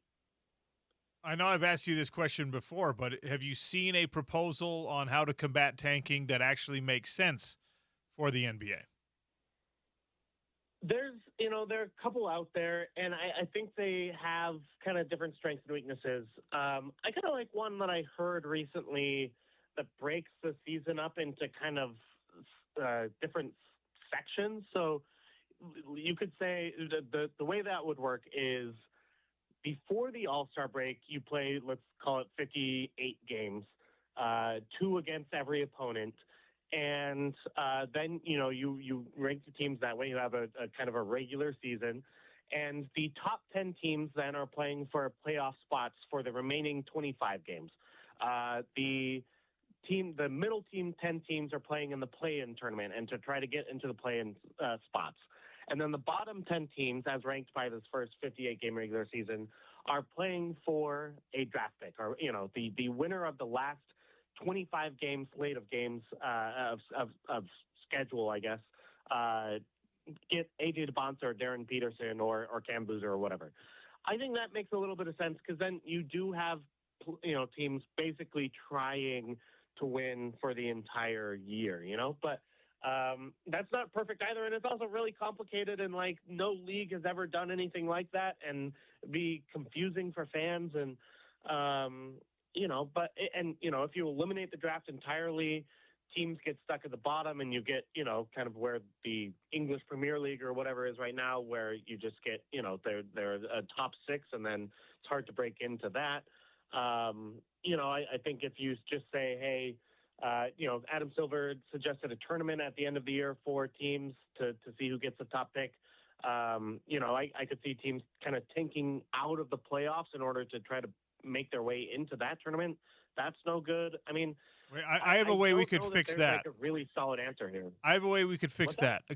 This is my proposal for how you make that tournament more of like you keep competitive integrity in that tournament, right? Like if you played for the right to have the top pick, but I agree, some teams would tank their way into that tournament to try to get the top pick, right? So you make a rule in that tournament that for the pick tournament that your players are available for whatever percentage of the regular season they played in that tournament. So if you had a guy miss 50% of the regular season, he can only play 50% of the minutes in that tournament. Okay, I like that. I guess then, like, if a guy has a legitimate knee injury or whatever, then you're kind of out of luck for the second. But that's fine. So let's say, Walker Kessler is out with the shoulder injury and doesn't play 2 months in the regular season. Then he doesn't get to play half of the pick tournament, I guess. Yeah, I guess that's not that big of a deal. I don't know. Then you're double punished for legitimate injuries, which kind of stinks. But you're also double punished for fake injuries, which balances it out. So I don't know. I would get on board with it because it's my own idea. So you're welcome, NBA. It's not crazy, and just the status quo can't be this way, right? Like, and I do think there is an element of now Oklahoma City and San Antonio are the best positioned teams in the league, and they are kind of trying to pull the ladder up from under them, the system that they use to get where they are, but it just can't what you have right now when you have 9 or 10 teams tanking means that over half of your games are worthless and pointless, are not good product for the league. And, if you're selling your product to NBA, the broadcasters for billions of dollars each year, they want something that people are interested in turning into. And when half of your games are worthless, they're not going to. Andy Larson is our guest here on the Sean O'Connell Show, talking about the NBA's issues that the Jazz have become the face of with this whole tanking situation. What happens if Ryan Smith says, I'm not paying $500,000 for doing something that everyone else is doing? Is there any way you can push back without having it be bad for the franchise? It would be in like the NBA's, governor contract that I don't think is public. I do know that like NBA teams cannot sue the NBA. That's part of the deal of having an NBA franchise, in the same way that like McDonald's franchise owners can't sue McDonald's, or I don't even know if that's actually true, but it's just in that contract. So I suspect they probably legally just do have to pay this fine, and there's not a whole lot they can do about it. That's annoying. I don't like that. The Jaren Jackson Jr. timing with the shutdown was, I mean, pointed, felt conspicuous, but then you look up this knee injury that I was not aware of previously, despite an entire professional lifetime of covering sports and pro sports. And it's like, okay, yeah, this is like it's a thing. And the correction for this thing is surgery. Did they really need to shut him down with a legitimate knee cleanup, or could he have played through this for the rest of the year? I think he probably could have played through it. I mean, that was something we asked Austin Ames yesterday, and he said, look, we decided that it was an issue that needed surgery, and it makes sense to do it as soon as possible rather than risk it getting worse. And I think that totally makes sense, right? Like, given where the Jazz are, even if they weren't trying to lose games, they were just kind of in a period of development, or just you're out of playoff position. I think even 10, 15 years ago, they still would have had Jaren Jackson Jr. get the surgery. Now, I think maybe 15 years ago, they try to bring him back for the last 2 weeks of the season in a way that I don't think will happen this year, because it is kind of a minor surgery. It's kind of arthroscopic. It sounds like kind of a 4 to 6 week out kind of thing rather than a 8 to 12 week out kind of thing. But I think it is a real thing. It's funny. I was reading some Memphis Grizzly fans online that were like, how did our medical staff not get this? Jazz have had Jaren Jackson Jr. for a week, and all of a sudden they've discovered this chronic issue that needs treatment, which I agree. The Grizzlies medical staff has some egg on their face about this. But, it does seem to be it's one of those things that it's good that the Jazz found in the MRI. And you can tell how serious it was by the fact that they did allow him to play the 3 games so that he got to play after they discovered it. But yes, then, take care of it now, allow him to have the full off season to train and get better and rest and all that, and come back next year. It does just kind of make sense for all parties involved. Okay. What is the path forward for the Utah Jazz, knowing that when you play everybody, you're too good to keep your pick probably, but wanting desperately to keep that pick, and especially now wanting to throw the double birds to Oklahoma City, who is playing tattletale and maybe put some of this pressure on you. You especially need to keep that pick now. But it's like, when you tell your kid, hey, the next person who throws a punch is getting a spanking, and then that kid's like, oh, crap, now I really can't do anything wrong because mom or dad is watching me. You've already been punished for this tank once, and you still need to continue it in like the, I guess, accepted manner. What does that look like for the Utah Jazz? Yeah, I mean, that's kind of what I tried to ask Will Hardy last night, and I thought it was pretty clear in his answer that the Jazz are going to continue tanking in the way that they see best fit. I mean, $500,000 to an NBA franchise worth $4.1 billion is just not that much. It was something actually the players were joking about in the locker room after the game yesterday. Like, this to Ryan Smith is not actually that big of a large of amount of money. I mean, they got $3 million, for example, in the Jock Landale trade, which I don't think, happened last week. And I don't know that there are a lot of Jazz fans that remember that. So that'll take care of a few fines there. This is a rounding error in the NBA spectrum. So I even if they escalate these fines to $1 million, or then the player participation policy says you escalate it by $250,000 every fine, and and 7 fines from now the Jazz will be fined $2 million, and it's just like, well, how much are you currently paying for AJ DeBonsa, frankly, while he plays for BYU? So you look, I do not think that this will change the Jazz's behavior. And again, that's another thing that makes it so ludicrous and just absurd is these fines won't do anything. Adam Silver can shake the rattle and say, you're threatening the integrity of the NBA. And it's just like, all right, bro, well, we're going to keep doing this because the system is just a joke.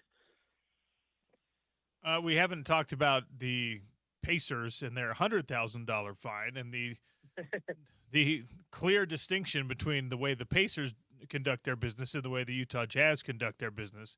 I mean, will more teams if you're going to do it to the Jazz, and there are, like you said, 10 teams doing it, are more teams going to find themselves in the crosshairs of the NBA, or is this like the message being sent to everyone, and the Jazz just have to be the bullied team right now?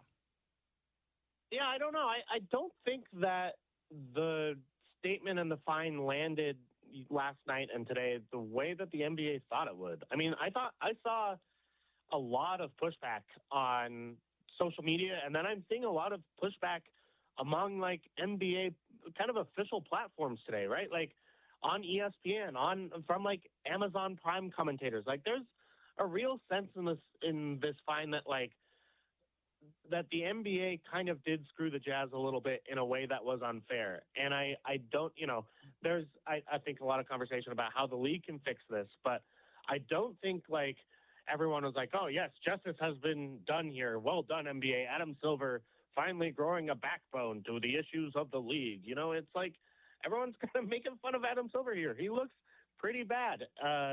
And then he's going to have a press conference during All-Star Weekend where he's going to be asked about that. So I would not be surprised if there are continued fines moving forward, but kind of limited fines moving forward. Like, I don't think that they're going to have an eagle eye on every instance of this. And yes, that means that they are probably treating the Jazz differently than the other teams, but like, it's just not a big PR win for them to have a new tanking fine every day.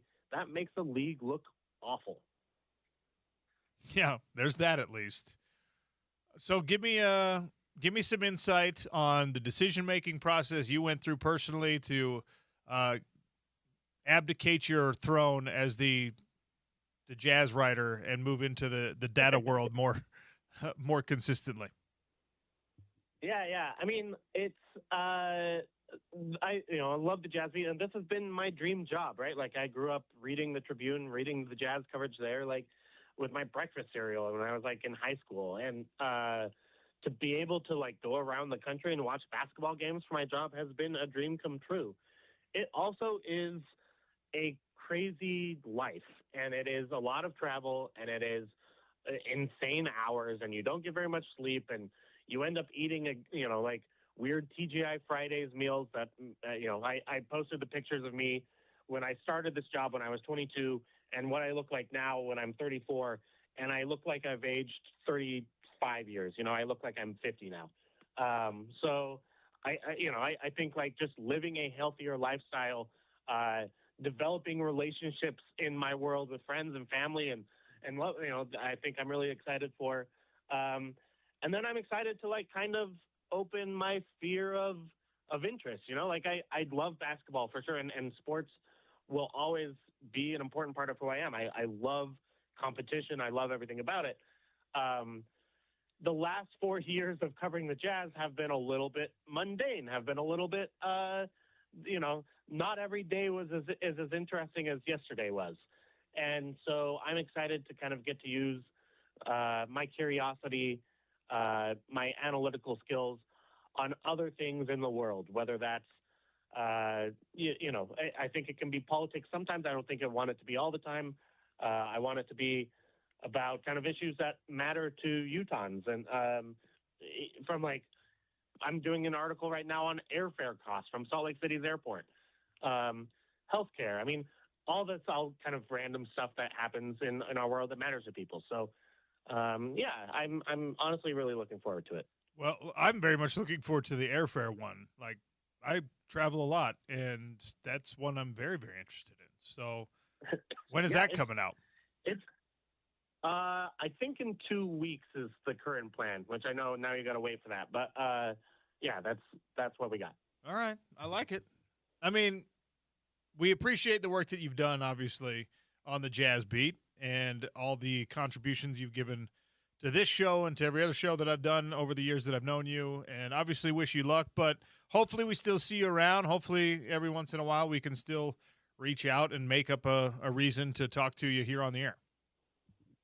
Yeah, man. Like I was, first of all, I'm not going away. I'll still cover some Jazz games. I'll still help out. It's just kind of going from a major focus to the minor focus. And then I was telling Spence the other day, like, ESPN 700 has been a huge part of my story, right? Like I hosted the Salt City Hoops show on this station, and the chance to talk to you guys on a weekly basis and all the time. And heck, I have enjoyed my friendship with you. Like this has been, you guys have given me a lot. So I want to thank you and obviously your listeners for that too. Well, the relationship will continue, and we do appreciate you, and good luck, and we'll chat again soon. Sounds good. Thanks, man. Andy Larson, or as I affectionately refer to him, Andy Blarson, because it's Andy B. Larson on Twitter. He's really, really good at what he does, and I know he'll be really, really good focusing more on the data side of things. And, yes, I will be eagerly awaiting what he can find with the airfare costs traveling from Salt Lake City Airport, because I do that quite a lot. It's not been surprising, but it has been really cool since the pandemic, as he just mentioned. He's been doing a data column for the Trib, just every once in a while kind of thing. I guess it was once a week, for at the most anyway.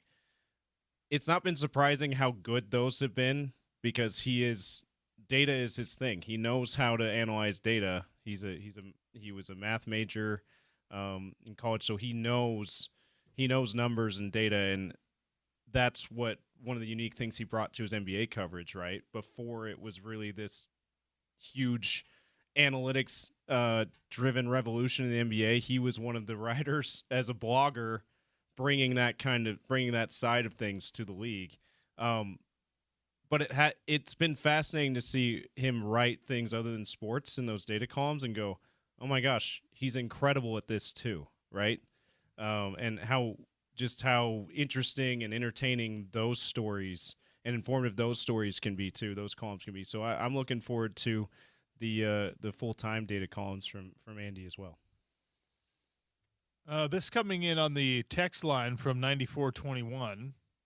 Look at what the PWHL, that's Women's Hockey New League, does for tanking. Once a team is eliminated from the playoffs, they can start accumulating draft points. The eliminated teams with the most points get the top draft picks. So in that case, you're trying to be the best of the worst. Interesting. It's still, they probably aren't trying to tank out of the playoffs in that league yet. Hopefully that never becomes the case. Yeah.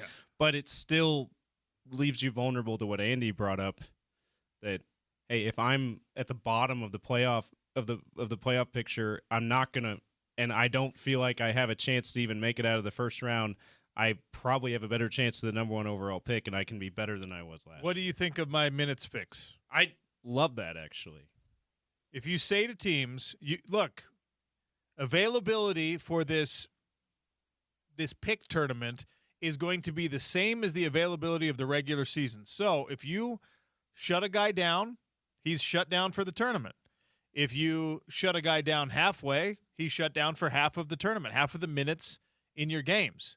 And then, you got to figure out how you're going to distribute those, but we're going to make this a reflection of the whole regular season. And if that guy was not available, and that's part of the reason you're down here in the bottom, fine, then he's not available. I mean, teams probably wouldn't buy into it and would be like, well, no, what I want is I want to have, like, remember the Golden State Warriors when Klay Thompson got injured? And they were just like, oh, wait a second.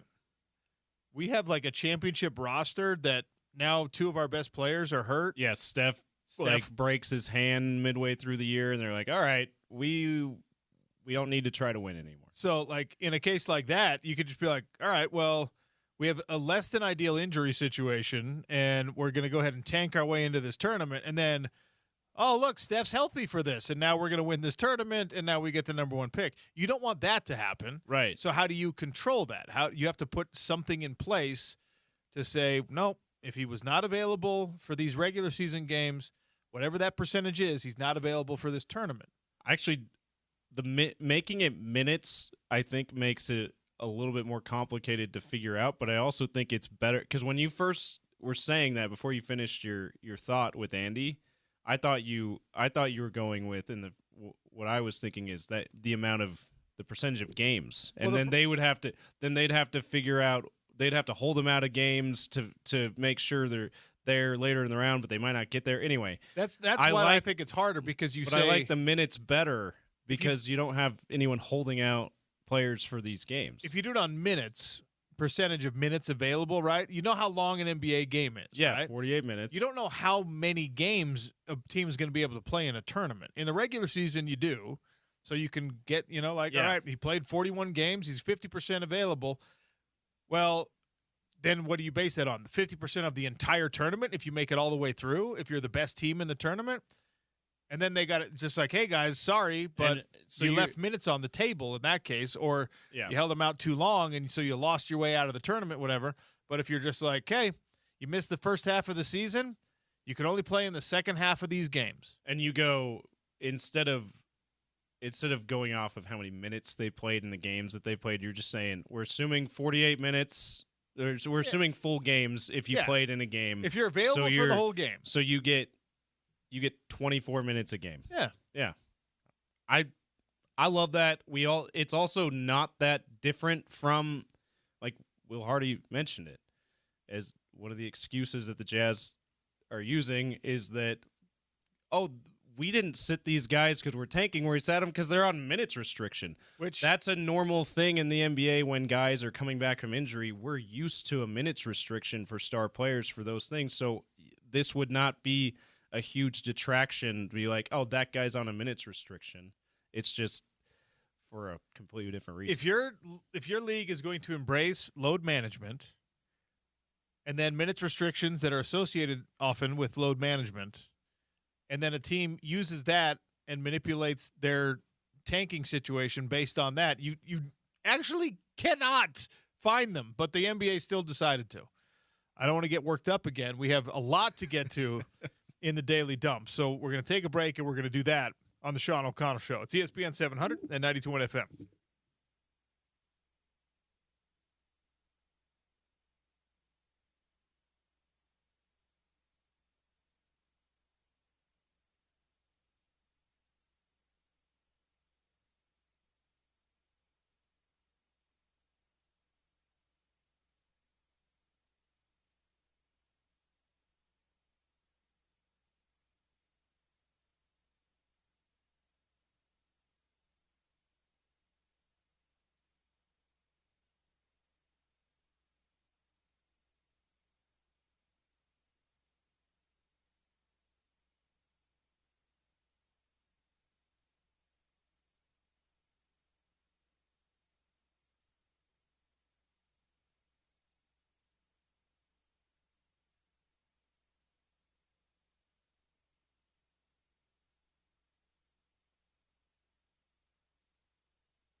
Valley Plumbing, Heating, and Air.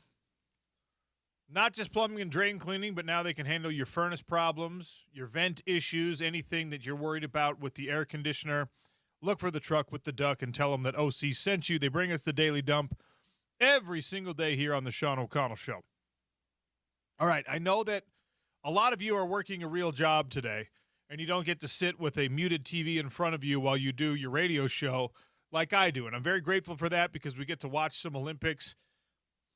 Men's figure skating happening right now. It's the men's free skate. And I just want to tell you that it will be worth your time if you will tune in for whatever it is, like 9 minutes later tonight, because the prime time is usually kind of a replay of what we see live during the day. Maybe you can look it up on YouTube. The Latvian skater is Chaz Michaels. Whoever is representing Latvia, I'm sorry, his name was very Eastern European and had a lot of L's and J's and Z's put together. He was very clearly positioning himself, even on mute, as the bad boy of the games. And it's worth it to watch, all right? It's provocative. Yeah. Gets the people going. Gets the people going. Nobody knows what it means, but it is provocative. The wildest thing for me was cross to bear. His warm-up, okay? Now, he's doing it in front of the cameras, of course, which means that it's just for the optics of it, like J.J. Watt style. But he's not doing jumping jacks. He's not doing stretches. You know what he's doing, James? He's having his, 5-foot-tall, 120-pound figure skating coach stand there with his hands up like he's holding boxing mitts, and he's throwing combinations. Figure skater. Oh, yeah. And by the way, he's doing it with, his teeth gritted and throwing fast. He's not – it's like he is throwing hard. This guy's been to a fight gym before. He very obviously did, the free week punch pass at a local boxing gym or something. Is just yep, this is my new warm-up for figure skating. And now you want to train him. You want to be his MMA trainer now, don't you? He's like, da, da, da, da, da. So you have to see it. All right, that is my gift to you in the Daily Dump today. I need you to watch it, this Latvian figure skater. Part of the Daily Dump today, because we got to get it in, a leaderboard update. Brought to you by our friends over at Uinta Golf by Worldwide Golf. Pebble Beach Pro-Am is going on. What's the leaderboard look like? Yeah, day 2 at Pebble Beach. Ryo Hisatsune is still your leader by 1 stroke at 13 under. Akshay Bhatia is, again, just a stroke behind him in second at 12 under. Ricky Fowler in third at 11 under. A couple guys tied for fourth, including Patrick Rogers at 9 under. Tommy Fleetwood. Matt Fitzpatrick. A few of the other bigger names. Jordan Spieth included there. Well, Tommy Fleetwood, Matt Fitzpatrick, both tied for 6th at 8 under. And then you got Jordan Spieth, big name there. Rory McIlroy, and a few others tied for 8th at 7 under. That rounds out the top 10. Scrolling down some, looking for our guy, Tony Finau. Oh, boy. Still scrolling, OC. Oh, no. Let me make this a little faster here. Okay. I must have scrolled a little bit too far past him. He's actually not doing so bad. He's at 6 under, tied for 18th. So he's just 6 shots off the lead. So my bad. False alarm, people. Tony's having a good start these first couple days. At the Pebble Beach Pro-Am. We'll have one more of these leaderboard updates for you next hour. That's your PGA Tour leaderboard update brought to you by Uinta Golf. Uinta Golf by Worldwide Golf right now, by the way, 25% off apparel for the President's Day sale. Free shipping on all orders, no minimum for the President's Day sale.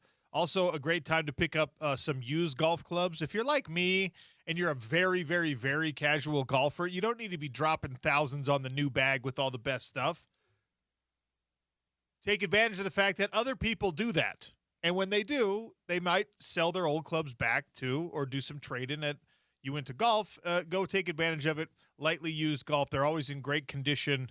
10% off the used golf clubs right now at Uinta Golf. and 25% off. Also free shipping for the President's Day sale. Well, that's your reminder, too, that President's Day is Monday, people. Day off. Let's go. Wait. Are we taking a day? We do have the day. Is that a Broadway media holiday? That is a Broadway media Okay. holiday. Let's get wild. Let's go. There's women's basketball that day, so you'll still get to hear Gavin Peterson's squad play All right. on President's Day. We'll have a national college basketball game as well, so you'll still get some games on the station intermixed between ESPN radio programming and Dan Patrick Show, of course. All right. We've got a curling update coming for you pretty soon, by the way. We do. That's coming at the start of our. Yeah, why are you talking so much about the figure skating? That's not what we care that much about. I'm just so fascinated by all of the broadcasting dynamics in these Olympics. We talked about Mike Tirico doing the first primetime show on Sunday, Super Bowl Sunday, from the field of the Super Bowl at San Francisco. He's got confetti on his shoulders. It's crazy. Like, now he's obviously in Milan. He was on the Dan Patrick Show this morning. The guy is just the best in the business. I got such a man crush on Mike Tirico and his abilities because, he's dialed in on all these obscure sports. He manages to sound so knowledgeable, but then he also defers and says, well, it's all because of my research team, and he calls them out by name, and he's like, he just is a professional of the highest order. So there's that. And then there's like the other things that NBC's doing. One of the funniest ones that I've seen is that they have Snoop Dogg go in and give like pep talks to Olympic athletes. Have you seen this? Yeah. It's like it's very Jameis Winston-ish. Okay. Pep talks. Now, it's kind of cool because it's Snoop Dogg, right? But let's say Absolutely. that you are a like 23-year-old Olympic hockey player. Do you really want a pep talk from a 54-year-old skinny pothead? Like, is that what you're an Olympian? Who your dad probably likes. Your dad loves Snoop Dogg, and you're just like, where's Travis Scott? Like, Yeah. I don't know. I mean, I love Snoop, and I love how he has embraced. He went from being like a gangster rapper in the early part of his career, bleep the police and all this stuff, to a guy who now is like, it's like him and Martha Stewart hanging out on TV. You know what I mean? He is embraced universally, and he's at the Winter Olympics. I mean, Martha Stewart might embrace that first slogan too, considering what happened with her. Did you ever see the roast where she was like, Snoop Dogg was one of the panelists on the Martha Stewart roast, and it was like Ice Cube and Snoop Dogg, and she was just like, I'm up here with like a bunch of these guys, and I'm the one who's done the most time. It's a great joke. It's a wonderful joke. But anyway, that's just something I wanted to point out. The wonder of Olympics coverage does also include Snoop Dogg giving pep talks for obscure and sometimes mainstream Winter Olympic sports to 20-somethings from all over the world who may or may not have ever even heard his music. And when you really boil it down, it's Snoop Dogg. He's never done any of this. It's just funny. I like it. Well, I love that he's in on the joke too. Like, he doesn't. He's just being himself, right? Like, when people said that he was starting in the Paris Games a couple summers ago, that he was going to be part of the Olympics coverage, I think a part of all of us was like, oh no, they're not going to try to have him break down what's going on in each of the games like he's some kind of analyst, right? And he hasn't. He's just been the entertainment and the kind of sideline reporter, the goofy sideline reporter type thing, which is just perfect thing to add to the Olympic Games. Have you? We have not assigned an Olympic ski jumping expert, have we? No. Missed opportunity, especially with these Milan games. Should I get Andy Phillips on the phone? Be like, we are now appointing you ski jumping expert. Go. He's like, I know everything about downhill skiing. No. We want you talking about the flyers. Okay? There's controversy all over this sport this year. Have you seen any of this, James? I've missed it. Okay. You have to Clue me in. You're in for a treat, buddy. Yeah, okay. Okay, because 3 different things. Finland's coach got sent home for some alcohol-related incident. They just sent him home from the games. You're just too trashed, man. Go Just back like, to the North Pole. You're embarrassing our country. Back to Lapland with you. Go hang out with the reindeers and be drunk up there. Okay, so they just sent Maybe Santa will get drunk with you. Who knows? they sent the ski jumping coach home. All right, whatever. Minor little splash in the controversy world. And this is where things have gotten a lot more interesting. Obviously, ski jumping is one of these sports that is very, very data driven, and they have all of these like physics analysts. It's about maximizing lift and reducing drag and aerodynamics and things like that, because you're flying through the air. You're turning yourself into a glider after going off this ramp, right? And you're trying to make your body rigid in this certain position, et cetera, et cetera. Now there's 2 crotch-related controversies happening in ski jumping. All right? One. That's quite a sentence, though. Steve. Yes. One. I guess like trigger warning, spoiler alert, warning to if you got kids in the car right now. One of these is I'll get to it in like 2 minutes. I'll do the clothing related one first. Oh no. One, they are now doing closer inspections on the ski jumper suits, because you know how they kind of like spread their legs out or whatever. People are adding more fabric to the crotch of their tight suits. They're like spandex suits, so that it has kind of a flying squirrel effect, creates a little bit of a wing there between the legs. All right? And then there's the direct opposite thing happening. This is absolutely wild. Is this the one? Is this the trigger warning one? This is the one where if you don't want to have to explain Earmuffs, to your kids. children some anatomically correct terms, then, turn the radio down right now. But we have Earmuffs, to talk kids. about this, okay? Some competitive ski jumpers are artificially enlarging their crotch areas, particularly male ski jumpers, by injecting their genitals with engorging chemicals or fluids, because there is some sort of physics advantage to having a larger bulge, a more uniform bulge in that part of the ski jumping outfit. You have to be married to the game, man, if you're willing to mess with that in order to fly an extra 2-3 feet on the ski jump in Milano Cortina. Oh man. Now, here's the other thing about it, right? There's that option where some hyper-competitive and probably not as smart ski jumpers are artificially enlarging their crotch areas by injecting things into their actual bodies and sensitive nethers. And some other people are just doing the thing that, I don't know, the path of least resistance. They're just stuffing some socks down there. They're just creating they're just creating like a They're making it bigger with some padding. Yes. I'm going to go with door number 2. Like your middle school crush. I'm going to go with door number 2. Okay? If I'm given the option, if the coach comes to me, my super drunk Finnish coach comes to me, and he's just like, That's why. That's how this came about. This guy, it was a drunken idea. we figured it out. The scientists told us we need to enlarge the crotch area. You're just like, oh, okay, wow, all right. A couple ways to do it. You just go roll up a towel to start. He's like, no, let's inject something in there. What, coach? You're not doing it, are you, Coach? Whoa. That's pretty extreme. Do you want to win the gold or not? Like, what are we doing here? All right, who do I complain? Who do I make a complaint to about how drunk my coach is, by the way? Get him sent back home. Oh, my gosh. Now, look, who among us has not tried to figure out a way to be more impressive, but for the sake of aerodynamics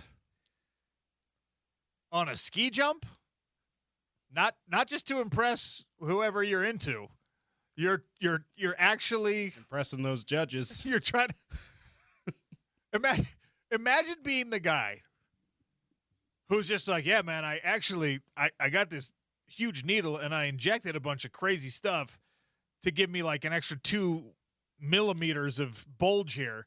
And then some other guy walks up to you and just like, oh, I just rolled up a towel and shoved it down there. Same thing. Oh, well. I have no regrets. You're the injector guy. You're just like, oh, geez. No, yeah. Why did I think of that? You play it off. Well, I have no regrets. All right, this is this is still. Hey, spoiler alert! You start doing this, there are gonna be regrets. Okay, there are gonna be some serious regrets. Oh my gosh! I will say this. All right, people go to extreme measures to be successful in whatever competitive endeavors they find. Ski jumping is one that the risk and reward quotient here is not nearly as high as it needs to be for me to be messing with my undercarriage. All right? If you came up to me and were just like, I got a $200 million NBA contract for you if you can just add some aerodynamics down there, I'm like, all right, well, I'll consider that. That's a pretty hefty reward system. If somebody's just like, hey, you'll be famous for 8 minutes every 4 years, and you'll get like whatever your country's gold medal bonus is. It's like $50,000 in most places. What do you think? All you got to do is inject some dubiously legal and maybe completely devastating chemicals into the most sensitive part of your body. No, I think I'm just going to roll up a sock. Thank you. And by the way, you'll get a metal lanyard that doesn't stay, that doesn't work. When you put the gold medal on, it will almost certainly fall off and get chipped and or dented while you're at the after party, which, by the way, at the Olympic Village after party, you're now out of commission, okay? Because you've been injecting stuff and you can't live the Olympic Village life, if you know what I mean. This is all bad. What are we doing, ski jumpers? You're crazy. They're calling it Crotchgate. Crotchgate. I mean, unbelievable. I was not expecting that controversy when you said you were going to clue me in on ski jumping controversy. I was not expecting to have to talk about that either. In a sport that's often decided by a matter of centimeters, any additional hang time can be the difference between gold and silver. I've actually heard a few centimeters is not that big of a deal. That's what I've been told. Get it? Got it. Get it, everybody? All right. Are we safe for the kids to take off their earmuffs at this point? Yeah, you can turn your radio back up now. Sorry. I don't know, guys. Our Olympics coverage brought to you by Mountain Home Services, by the way. Oh, is that true? Shout out to Mountain Home Services. Shout out to Mountain Home Services. Sorry to deliver that whole crotchgate thing. That's whoopsie daisy. Hey, it's part of the Olympics, right? Part of the coverage. All right. Let's see. Little programming notes here. NBA All-Star Weekend begins tonight. Rising Stars game is at 7 o'clock, right? Here's your reminder that the NBA All-Star Weekend is happening, because if there's a lot of people that probably forgot, because that's how obscure it's become. Yes. And the All-Star game Sunday at 5. We'll have both right here on ESPN 700 and 92.1 FM. All-Star Saturday night will be at 5 o'clock over on our sister station, The Fan. Yeah, we got a doubleheader. Utah men's and women's basketball tomorrow. So we got the that's conflicting with All-Star Saturday night, so you can switch over, stay on the network, switch over to 103.9, 98.3 FM, and listen to All-Star Saturday night, 3-point contest, dunk contest, if you so wish.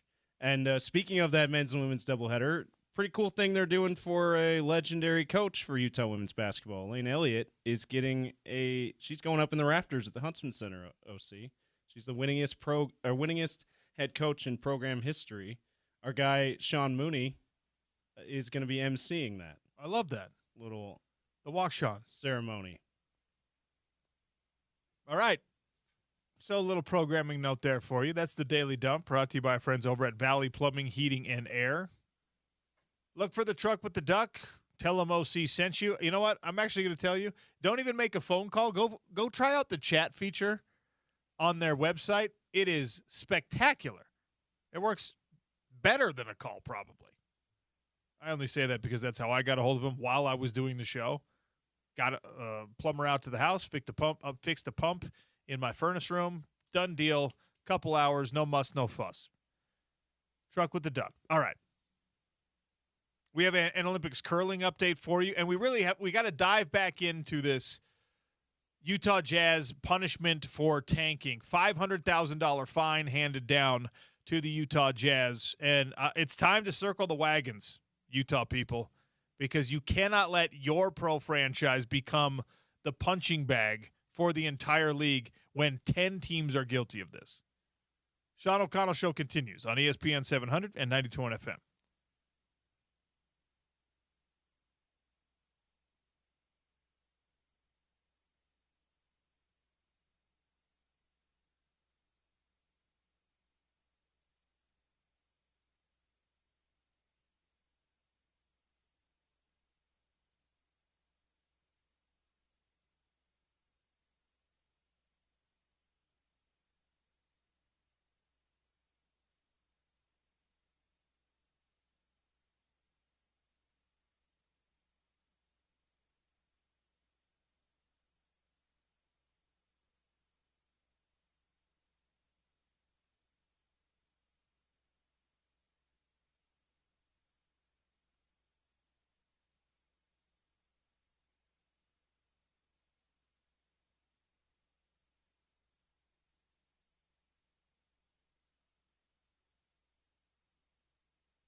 Airing of grievances begins in 24 minutes, 877-353-0700. You can text them in now. We'll take them all hour long. I'll just read them when we start the airing of grievances at 1:30, which we do every Friday before we head into the weekend. And it is a long weekend this time on the Sean O'Connell Show. President's Day on Monday. We'll be off. We'll have national basketball and Utah women's basketball on the station that day. All right, we got a curling update for you here in just a second, but I started the show ranting about the Utah Jazz being, in my opinion, unfairly fined by the NBA. And I know that I probably sound whiny occasionally on the show about, that, why doesn't it work out better for us here in the state of Utah? Why does this happen? This is a very, very obvious and egregious example of the NBA giving preferential treatment to other teams, turning a blind eye to the misconduct of other teams, and choosing kind of the already, poor franchise from a talent standpoint, at least, poor franchise Utah Jazz, the small market, the sort of ugly stepchild of the NBA right now, saying, okay, yeah, we're gonna take away your dinner. Well, hold on, everyone in the house is acting crazy. I know, but you're the loudest. And we don't like the way that you're being obnoxious. But everyone's being obnoxious. I know, but you're the only one we're going to really punish for it.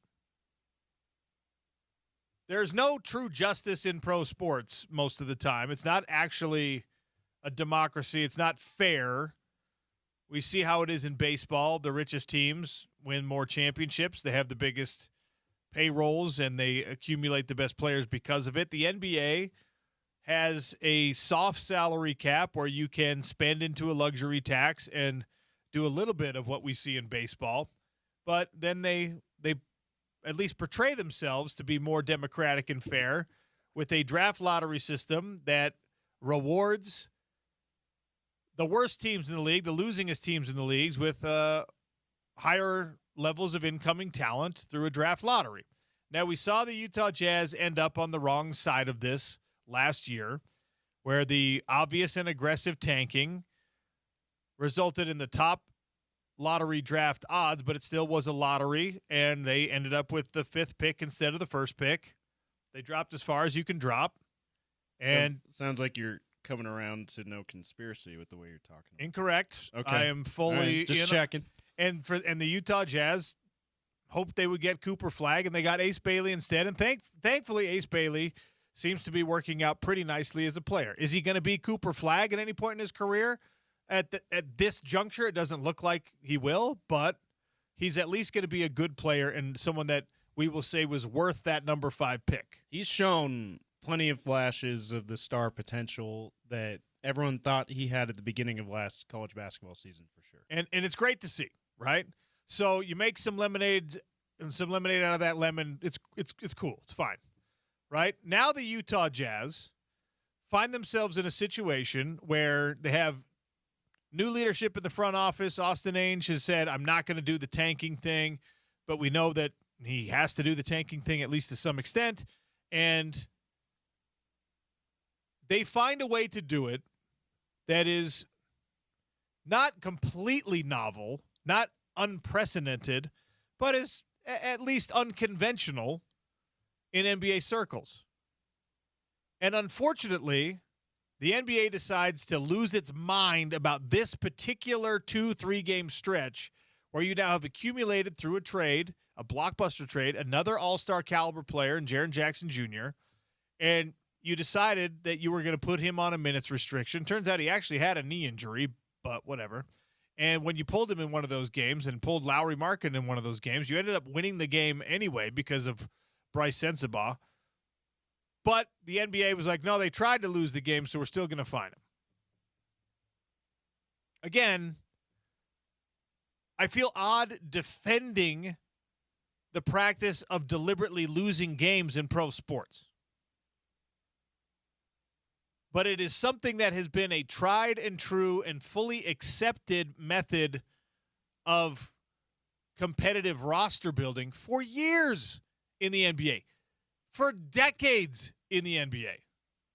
And now the Jazz have done it in a way that ruffled the wrong feathers. And when I say ruffled the wrong feathers, I specifically mean it ruffled the feathers of bettors, and the Oklahoma City front office because they want the Jazz's pick. And Oklahoma City is a bit of an NBA darling right now and apparently a lot more influential than the Utah Jazz. And they started their back channel influence to see that the Utah Jazz are not allowed to tank. Don't you dare keep your own pick. Don't you dare rob us of the ability to steal that pick from you, is the stance of the Oklahoma City Thunder. And it is an embarrassment for the state of Utah and sports in the state of Utah right now that we are supposed to kowtow and defer to Oklahoma in anything. Oklahoma is better at producing oil than Utah is, and they are better at barbecue than Utah is, and they are better at nothing else than Utah is as a state, as a populace. Like, we don't have a great public education system here in the state of Utah. Line it up against Oklahoma. Like, are you smarter than an Oklahoman? My dog under the table is going to do a pretty good job there. My parents live in Tulsa right now, and they have for almost 20 years. And it was a serious adjustment when they moved there because culturally it is a different place, right? Everything about Utah is better than everything about Oklahoma except those two things I talked about. Oil production and barbecue. And barbecue is a pretty good one, okay? They're also good at not knowing what mountains are. They're better than us at that. Yeah. I'm deliberately ignoring the fact that they have the Oklahoma Sooners college football program. Yeah, I'm doing that on purpose. We also left out their great softball program, and the college softball World Series is, you might have heard, cool event. Okay, but guess what? Utah would be better at hosting that if it was in Utah. Absolutely. You throw that thing down in like St. George, let's go, baby. Yeah. Let's go. Everyone would be like, this is way better than the crappy humidity of Oklahoma City. By the way, not that far from the new Black Desert Resort is a huge softball complex. If you've been to St. George, you know what I'm talking about. Do you know how much more picturesque that would be? Yeah, where you can see like the opening of Snow Canyon State Park from this incredible softball complex, which is basically an Ivans. Have one single softball tournament at the NCAA level in St. George, and suddenly they'd never want to go back. They would never want to go back. They'd just be like, this is a lot more visually pleasing. Looks better on TV. You know what? Can we turn some of these into baseball diamonds too? And we don't need Omaha anymore either. Actually, now that we've been here, it drives me insane. Like, if you get bullied around by the Boston Celtics or the LA Lakers, and they're just like, hey man, we're the New York Knicks, we want that pick, so Adam Silver, make something happen for us. I would kind of understand. It's like, hey, we're the Chicago Bulls. We as a populace, we'd probably be even more upset because we hate the Lakers, and we hate the big city stuff. We hate getting bullied around by the Lakers. But it would make more sense. But yes, it would make more sense if you're reading these articles, just like, it turns out that the LA Lakers or the Chicago Bulls or the New York Knicks or the Golden State Warriors are influencing the NBA to punish Utah. You just be like, gosh, it stinks that those types of franchises in cities that large have the ability, and they drive the viewership and they push the weight that they, I guess, gained through populace. But it's Oklahoma City. They accidentally got a franchise. And yes, they've done a great job and they won last year. Oh, partially because they tanked. So it drives me insane. And I express as much on Twitter, and I expressed as much on the show to start the show today, and I'm getting worked up again. And here's the most ridiculous thing about these smug morons on Twitter. It's like, well, it's because the bettors. You're crying about it. It's because of the bettors. Yeah, I know we know. Why do you think that's a good thing? I don't, to be fair, there's not many of them that are making it clear that they think it's right, but they are stating the obvious in kind of an annoying way. Shout out to you guys, though. Thanks for the engagement. No. No, thanks. Keep crying about it. It's for the bettors. Okay, if you want something to serve bettors and for the rules in that system to take care of the gamblers and for the rules in that franchise, that organization to favor whatever is best for the people wagering money, there are places that go to Vegas, play poker, all right? Sit down at a blackjack table, roll some dice, whatever, fly to Wendover. Can you even fly to Wendover? I don't know. Like, Take one of those air taxis to Wendover. yeah, if you want. But I actually, by the way, non sequitur because I just mentioned air taxis. Apparently, we're gonna have air taxis here for the Winter Olympics in 2034.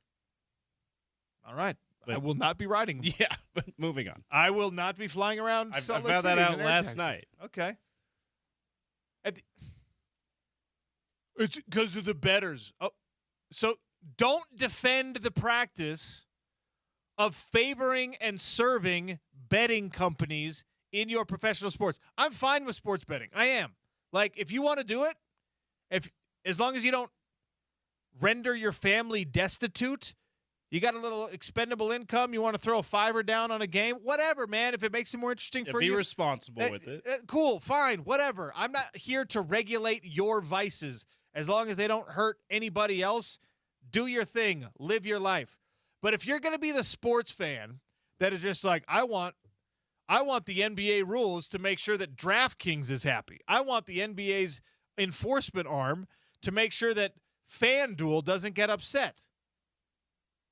You're going to talk to me about integrity of the game. You're going to talk to me about fairness of competition. And then you're going to turn over your professional leagues, your college sports, your whatever, to the powers that be in gambling as the justification or the explanation for anything. Well, yeah, you got to punish the Jazz or they're going to upset FanDuel. What? No, thank you. It's Like the wrong fan. by all this is what you do, okay?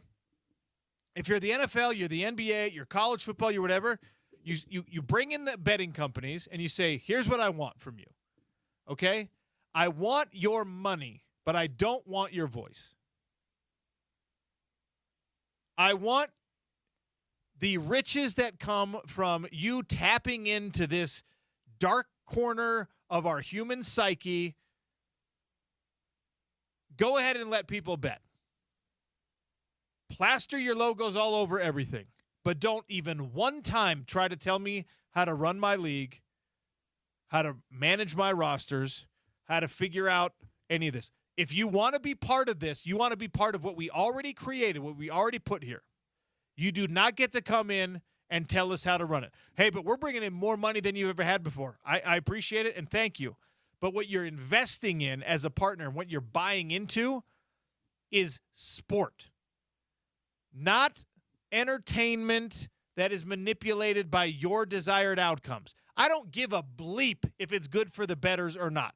I don't watch sports for the betting, and you shouldn't either. If it's an accessory thing, it's kind of like I like going to a Jazz game because the churros are delicious. You don't go to a Jazz game for the churros. You go to a Jazz game to watch the basketball.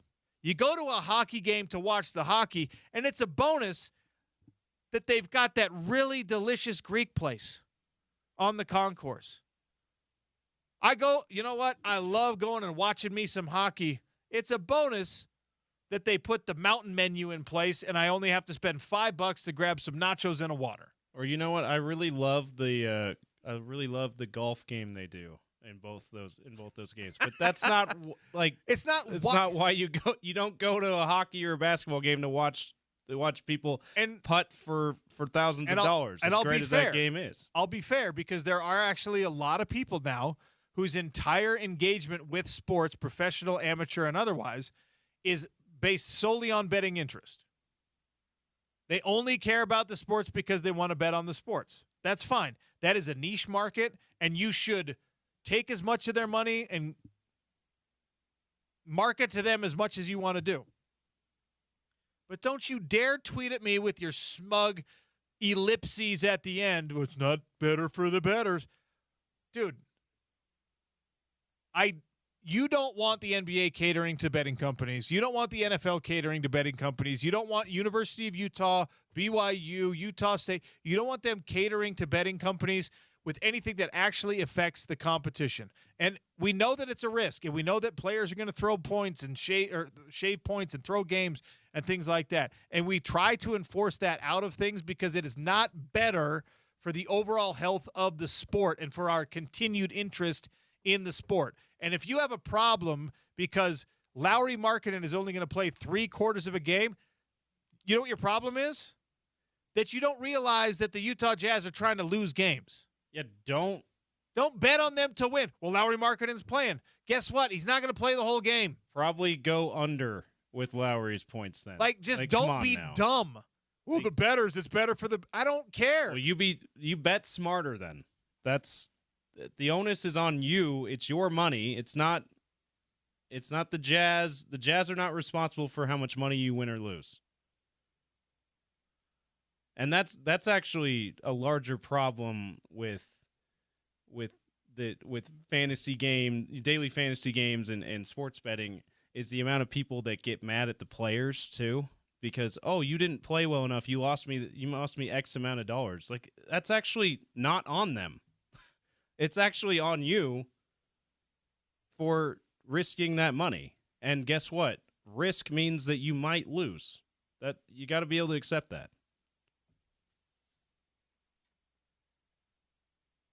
It's the same as point shaving and is detrimental to the game per player participation policy that the CBA agreed to and was enacted in 23-24 season. It's simple. Okay. You're right. I'm being too harsh. Here's the real stance. If you want to go by thank you for citing the CBA and thank you for citing a specific clause in the CBA. Player participation policy. Yeah. Okay, wonderful. If you want to punish the Jazz for what they are doing and you don't like me justifying it with the everyone else is doing it mentality, that's fine because I have lambasted Lance Armstrong, and I won't let him off the hook because he blood doped. Everyone else was doing it, so why don't I, right? It's when you go to your mom, like, if everyone else jumped off a bridge, would you too? You're like, what? I don't even know what you mean. I just want to go to the concert. My friends are going to the concert. But if you want to cite this, if you want to go by the letter of the law, if you want to play everything by the book and you want the Utah Jazz to be fined $500,000, fine. Line up the Washington Wizards, line up the Indiana Pacers, line up the Atlanta Hawks, Sacramento Kings, line up the Sacramento Kings, Brooklyn Nets. There's so many. Line them all up, and let's you know what? Let's build a center for kids who can't read good with all this fine money. Let's full Zoolander this bad boy. You cannot selectively punish one group because make sure you build it big enough. Right? It's not a reading center for ants. So you have to be consistent. That's the whole problem here. If the Utah Jazz and all other 9 teams that were tanking were all given a uniform punishment, I probably still would be like, well, why did you just decide 2026 was the time to start doing this? But I might also say, all right, they're actually trying to do something about it. They're actually trying to deter this across the board. But they're not trying to deter this across the board. They're trying to punish Ryan Smith, Will Hardy, Lauri Markkanen, the Utah Jazz specifically, Salt Lake City specifically, in a way that they have not with other teams. It's not unlike in college football, something that happened before I was born, but I still know the story, the SMU Mustangs, right? They got the death penalty they had evidence that they had bagmen, that they were paying these players, and they were one of the best college football programs of the 90s or the 80s, excuse me, with this money that they're paying players. But like University of Texas in the same state, in their same conference, much bigger brand than SMU. Back then, now and back then as well, as good as SMU was, they're also paying people a litany of other big brand programs were. Why did you decide to single out, like you said yesterday, OC, punch down on a program that, like, you deciding to single them out was ludicrous back then. Yes, they broke a cardinal they broke a cardinal rule in NCAA football back then. That's no longer relevant now. But like, be consistent, punish everyone as equitably as possible. Don't just punch down on a smaller program that you know you're not going to get as much backlash for. The thing that drives me so crazy about it too is I'm sitting here, I'm watching tweet after tweet and text after text come in, and people are just like, no, it's better if you don't play them at all. You will there's no human being on earth that can convince me it is better for the NBA to have guys DNP street clothes instead of playing even half a game. Is it better to play half a game than a full game? Obviously not. Play them the full game. But if you're trying to lose, and the NBA has set up a system where you're rewarded for losing with a higher draft pick, it makes sense for you to do that. The painful acceptance that you have to find yourself dealing with is it's better if we lose. And so we're going to suffer through this. Now, the Jazz they mucked it up for 3 or 4 years. This year they got it right. Yeah, last year they got it right. This year they got it right. It was the 2 years before that. It's like they should have leaned into this a lot heavier than they did. And they're now doing it, and it's finally starting to bear some fruit. And now the league is like, oh, you guys are messing this up. No, they're getting it right now, morons. It's starting to pay dividends just now, and you're going to and again, a $500,000 fine does not change anybody's life. It's the optics of it. Let's pick on the Jazz. Let's single out the Utah Jazz. Let's use them as an example. It's so unacceptable, and everyone's just kind of taking it like, yeah, well, all right. I'm glad the NBA is finally combating this tanking problem by punishing Utah. We had Andy Larson on earlier. He was trying to get the skinny on whether or not the Jazz were going to keep tanking. And spoiler alert, they are. This is like that stupid punishment that gets handed down to the career criminal. Hey, that drunk driving is a real bad habit for you. We're going to have to, really deter you from this. I'm going to give you 3 extra points on your license. It's like, what? They're still going to do the thing that you don't like. You haven't actually deterred anything. You've just given this particular team a bunch of bad PR and having to answer for a system and a pattern that dozens of teams have participated in, and you're blaming them for it. It's so dumb. Enough of the complaining. That's like an hour of grievance airing against the NBA today. We're going to take a break. We're going to do the real airing of grievances, okay? We're going to let you get it all off your chest. Reminder, we've got Stained coming to the Utah First Credit Union Amphitheater October 7th. Seether, Hoobastank, and Hinder will be in support. We're going to give away a pair of tickets at the end of the show today. We got another PGA Tour leaderboard update coming. It's a Friday on the Sean O'Connell Show. Don't go anywhere. ESPN 700, 92.1 FM.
All right, time for the airing of grievances on the Sean O'Connell Show, 877-353-0700. Text us your grievances. I will read them aloud.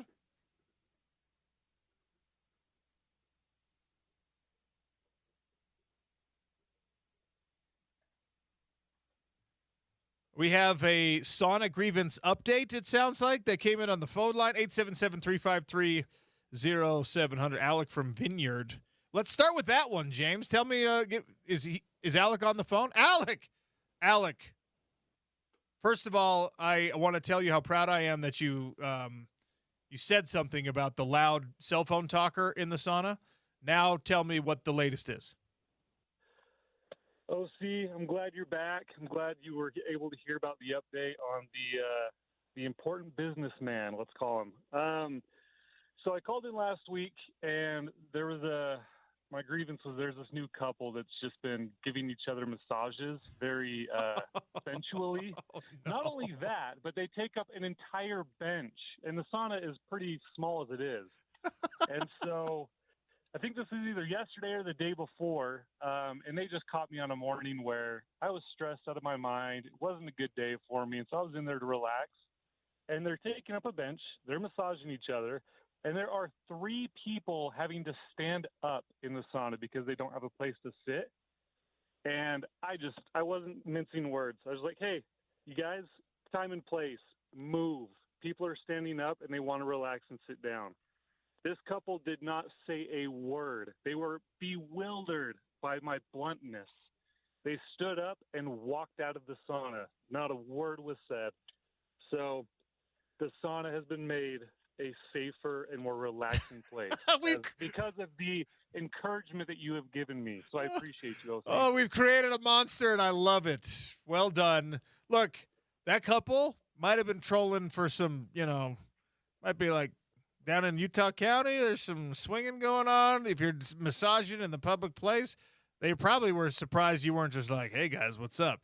Telling them to skedaddle? No, that takes place up in Draper and Daybreak. I'm not going to let that stand for Utah County. All right. Well, I applaud your airing the grievance with them directly in the sauna. Well done. That's great. People, there's an etiquette to every situation you're in, and a sauna is certainly one of those. Okay? People, it's generally better to be quiet. If you're going to have conversation, you should kind of like keep it between the buoys a little bit. And sensual massages of a romantic partner in a public sauna is gross and outside of the etiquette lines. Just don't do it. All right? Which is worse, the important businessman guy or the sensual massaging couple, do you think? This is from Jared on the text line. Grievance, Utah's persecution complex. The people, not the university. Ooh, all right, I'll take it. The Spurs were fined $250,000 back in 2012 for sitting players. Have been fined multiple times since. So the NBA is not picking on the Jazz. They just aren't very good at tanking. Look, teams have been fined in the past. The Jazz are not even the most egregious tankers of this season. They're just doing it in a way that the NBA doesn't like the optics. So they are picking on the Jazz. Well, they are singling out the Utah Jazz. Also, other than Sam Hinkie and the process Sixers, when have you heard this much backlash from national media about the way a team is tanking? No one said, good for the NBA, they find the Spurs. Does anyone know that they find the Spurs? You know why? Is this guy a Spurs fan? Is that the only reason he knows why they find the Spurs back in 2012? Who Spurs. Cares? They didn't make it an addendum. They didn't go on a diatribe on every single NBA show in this country about how the Spurs are ruining the league. That's what they're doing to the Jazz unfairly. That's why we're saying, and yes, there is a persecution complex here, but it does not apply here. I actually have a superiority complex over the fact that Oklahoma City is being allowed to skip the line and to be like, I'm telling you, people from Utah need to flood Oklahoma and have all these Oklahomans looking around and just be like, wait, where are all these attractive, cool people coming from? They don't fit here in Oklahoma. They don't belong here in Oklahoma. And just look them in the face and say, yeah, we're Jazz fans. We're from Utah. And you guys need to stop playing tattletale or else I'm going to give you a wedgie. And by the way, our Pioneers are cooler than yours, too. Boomer Sooner.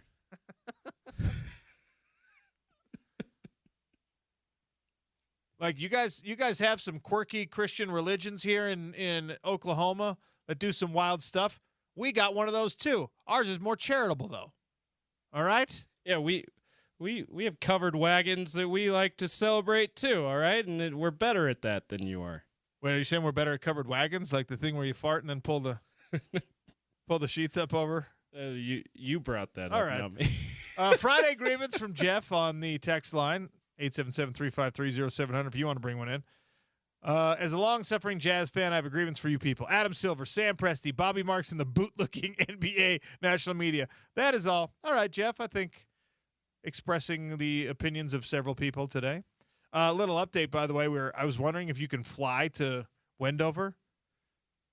In our last segment, I was talking about how you shouldn't be working actively as a professional league to serve the bettors. Like, they can bet on your sport, but don't adjust your sport to make it better for people who want to wager. That's what casinos are for. If your whole experience is geared around betting, go to a casino. Go, like, play some poker, play some blackjack. And this is our resident BYU fan says, you can fly to Wendover. I own a plane, and I fly to Wendover. Okay. It's a flex, but it also answers my question. Good flex from the resident BYU fans. Shout out. This from 2289. Grievance. Having the Kachuk brothers on Team USA is painful. They are dirty, rotten players. But for these 2 weeks, there are dirty, rotten players. That's the problem. Yeah, we're cool with the dirty, rottenness of as long as they're doing it for Team USA. Ooh, this one's interesting. 2409. Derek. I'm all in on the Olympics coverage, but I have a grievance. I cannot stand the whirling noise of the drones. Is there any way to get to digitally silence that sound? There's got to be. I notice it, but for me, the angles and the pursuit angle of the drones, especially in the downhill skiing, more than worth the little whining sound. It's this is gonna be quite the callback I'm about to do, but it's nothing like the what do they call them, the vuvuzelas, the zuzuvelas, however you said them in the South African World Cup, however long ago that was.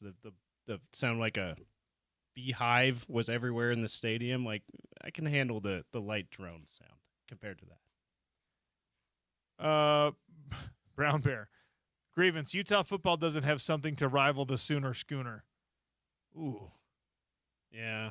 What about those giant Japanese drums they brought out in third quarters for like 2 years? Or the proud tradition? What's the name of the cannon that they brought back? I don't know if it has a name. I thought there was a name. Maybe there's a name. My bad. I thought there was a name, but the cannon that fires when that's not unique enough. A lot of teams do that. The Ute Walk, it's got probably still not very unique. Yeah, it's true. Brown Bear, we got to work on that. When's the last time the Sooner Schooner wiped out? By the way, remember that one that was like really obvious a few years ago? If Utah had a covered wagon type thing that they rolled out every game, they would not ever wipe out because we are better at pioneering than they are in Oklahoma. Charles on the text line says, I hate the pursuit angles of the drone cameras. It's like the Blair Witch Olympics. Makes me motion sick. What? What? Man, you have a sensitive visual processing unit if that gives you motion sickness. They're pretty smooth. They're pretty smooth with the camera. And they use them on the bobsled tracks now. These drone pilots are really they're good at what they do. You could probably, I guess if you're talking about the bobsled track, you could probably program that, right? You could probably program the drone to like fly specific turns and angles at certain times on a track. So maybe you don't have to be like a skilled video game pilot. But I love the pursuit angles, man. It's important to remind myself that on the Sean O'Connell show, Everyone looks through the lens, looks at life through their own lens. I think that the drone cameras in skiing especially are one of the greatest additions to Olympic coverage that we've had maybe ever. And there's some people like, I don't like the sound of them and I don't like the pursuit angle. It makes me motion sick. So Brown Bear, I think, is telling us that the cannon is called Ute Thunder. Is that right? It must be. All caps, Ute Thunder from Brown Bear. 1943 says, no grievance today, just to shout out Alec from Vineyard. Awesome updates. He's 3 weeks in a row. Incredible sauna stories. We might need to have Alec just give us a sauna update every week as part of our Friday airing of grievances. Yeah. That might be a thing. Shout out to Vineyard. I kind of think that we might be heading down a road. You mentioned we created a monster. We might be heading down a road where someone else in the sauna is calling about Alec. You know how much I would love that? If that couple called in, it was just like, we only see each other once a week, and it happens to be in the sauna. It's the only time we can express our love for one another. And this guy just walks in and he starts yelling at us. Or important business call guy. I fear that we've turned Alec into like Larry David, where he just says what's on his mind. It's just stream of consciousness. There's just no filter at all. You know, just walking in the grocery store. Hey, you should spank that kid. He's not behaving properly.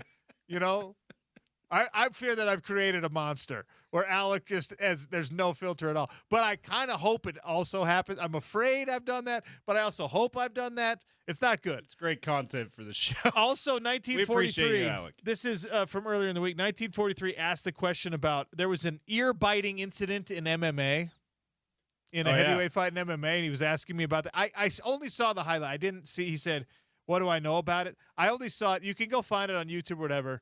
It was low-level fighters that obviously have poor emotional regulation skills, and one of these guys was biting the other guy. That is bad deal. Well, actually, one of the best fighters from the local scene in Utah he's a guy who's got like a couple screws loose. He actually bit a fighter on the leg one time. He was put in an arm bar, and part of an arm bar submission is like they put their leg, so their hamstring is like on your head, and your arm is isolated, and they're cranking, and it's like, and he spit out his mouthpiece, and he bit the guy on the back of the leg. Like, you are just, if you're in an MMA fight already, you probably have a questionable mindset. You're probably a little bit weird. If you're biting people in an MMA fight, you need to be incarcerated.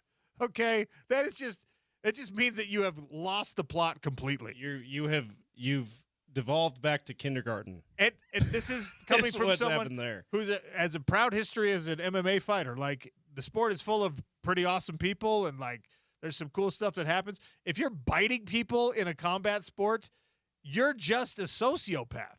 Yeah. Because here's the thing. Here's one of the best things about combat sports, right? All the grievances you have with everything in life, you get to take it out in that competition. It is encouraged. You get to be violent. Yeah, within a certain rule set. And by the way, that rule set is very permissive. Like, oh my gosh, I just wish I could punch something. Well, what if you're not good at punching? All right, fine. I wish I could kick something. Guess what? You can. You know, I wish I could just take someone down. I wish I could just wrestle someone to the ground and break their arm. You can actually do that. If then you're like, you know what? I need something else. I also need to bite. Nope. You need to go to jail. Like, maybe learn some coping strategies that stop you short of biting. Someone starts beating you up. You're about to lose. Your recourse is to bite. You're either 3 years old or you need to go to jail. That's it. Grievance against you. Hey, Captain Insano shows no mercy. Shout out to Zach for texting that in. 877-353-0700. If you have any other grievances, air them for us. We'll take our final break here. We'll come back with the PGA Tour leaderboard update. It's the Sean O'Connell Show, ESPN 700, 92.1 FM.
Oh, James, give me a quick PGA Tour leaderboard update brought to you by You Win to Golf. 25% off, by the way, the apparel for the President's Day sale and free shipping, no minimum order price from You Win to Golf by Worldwide Golf.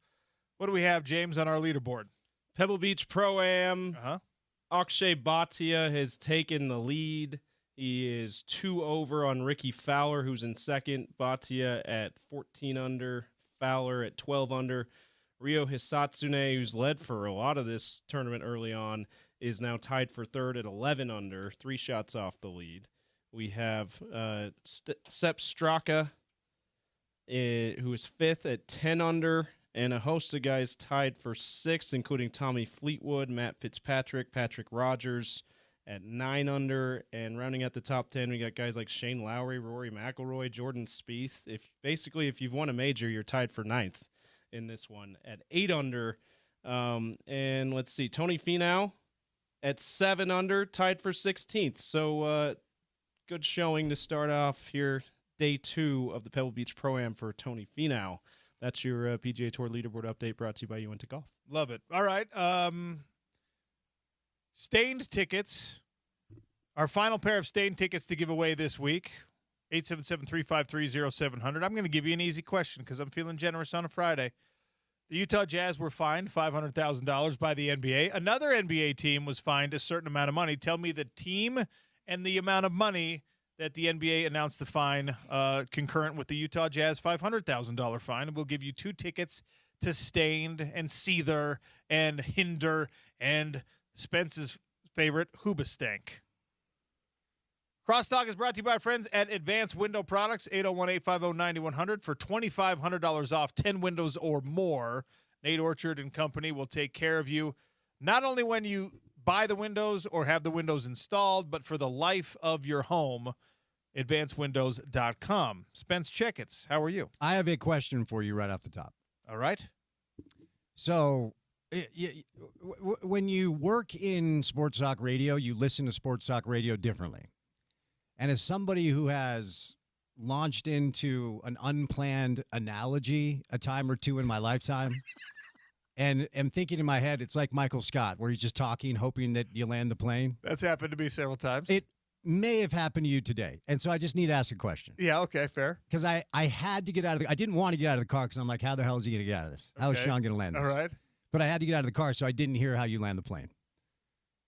The Mammoth as a stray dog. Oh, no, that's planned. That was not accidental. And the Jazz as a cat. No. All right, Ryan Smith, he got himself a purebred cat, and he got himself a purebred dog. And he's realizing right now. They're both purebreds. He's realizing right now he's a dog person. Because the cat is persnickety and is spoiled and is problematic and is difficult and doesn't give you anything back no matter how much you pour into it. It's just like, you love the cat, but the cat doesn't love you back. The cat is standoffish and sometimes outright mean and probably scratched one of your kids. And you're just like, I really spent so much of my life dreaming about owning this Egyptian hairless cat, and I finally got one, and it's not all it's cracked up to be. And shortly after he got the cat, he also got this beautiful, white cream golden retriever. English cream, please. English cream golden retriever. Thank you. And it turns out that's the greatest thing going in his life. Okay. And he probably was like, the dog was an afterthought. The dog was like, well, yeah, I got a cat. Might as well get a dog too. And it turns out the dog is way better. So much better. Gives back more. A lot more lovable. Not picky about its diet. Happy to see you. The dog loves you. You pour into the dog, everything you put in comes back tenfold. You pour into the cat just takes and takes and takes. And then, oh, geez, a $500,000 vet bill for this stupid cat? That's what's happening with the Jazz and the Mammoth. Okay, so that's how you landed it.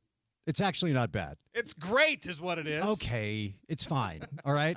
So the Jazz are the cat. The Mammoth is the dog. Yeah, NBA's for cat people, it turns out. Ryan owns both. Yeah. And his lifelong dream was to own a cat. And what he's realized is owning the dog is where the true treasure is. Exactly. Yeah.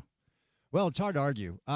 We were talking off air. This has been a really weird, just like 48-hour, 72-hour Jazz news cycle. I did a couple of hits this morning, and I think I'm in a different lane than I think most people. I was listening to you earlier. I was actually in the car when you started your show, so I was able to hear the start of it. And then I was listening to like Zach Lowe, and I caught the NBA Today guys a little bit. My opinion is the Jazz did deserve this. My opinion is the Jazz absolutely deserve to be punished. What I continue to be confused about is why is it only the Jazz? Sure, the Pacers, 100,000 of the Pacers, that's window dressing, okay? So I hear a lot of people like, hey, the Jazz didn't deserve. Yeah, they did. The Jazz have been unserious about competing for years now. And this isn't the first year that they've manipulated lineups in the name of draft capital. It's not the first year they've made player acquisitions and decisions in the name of trying to position themselves for the draft.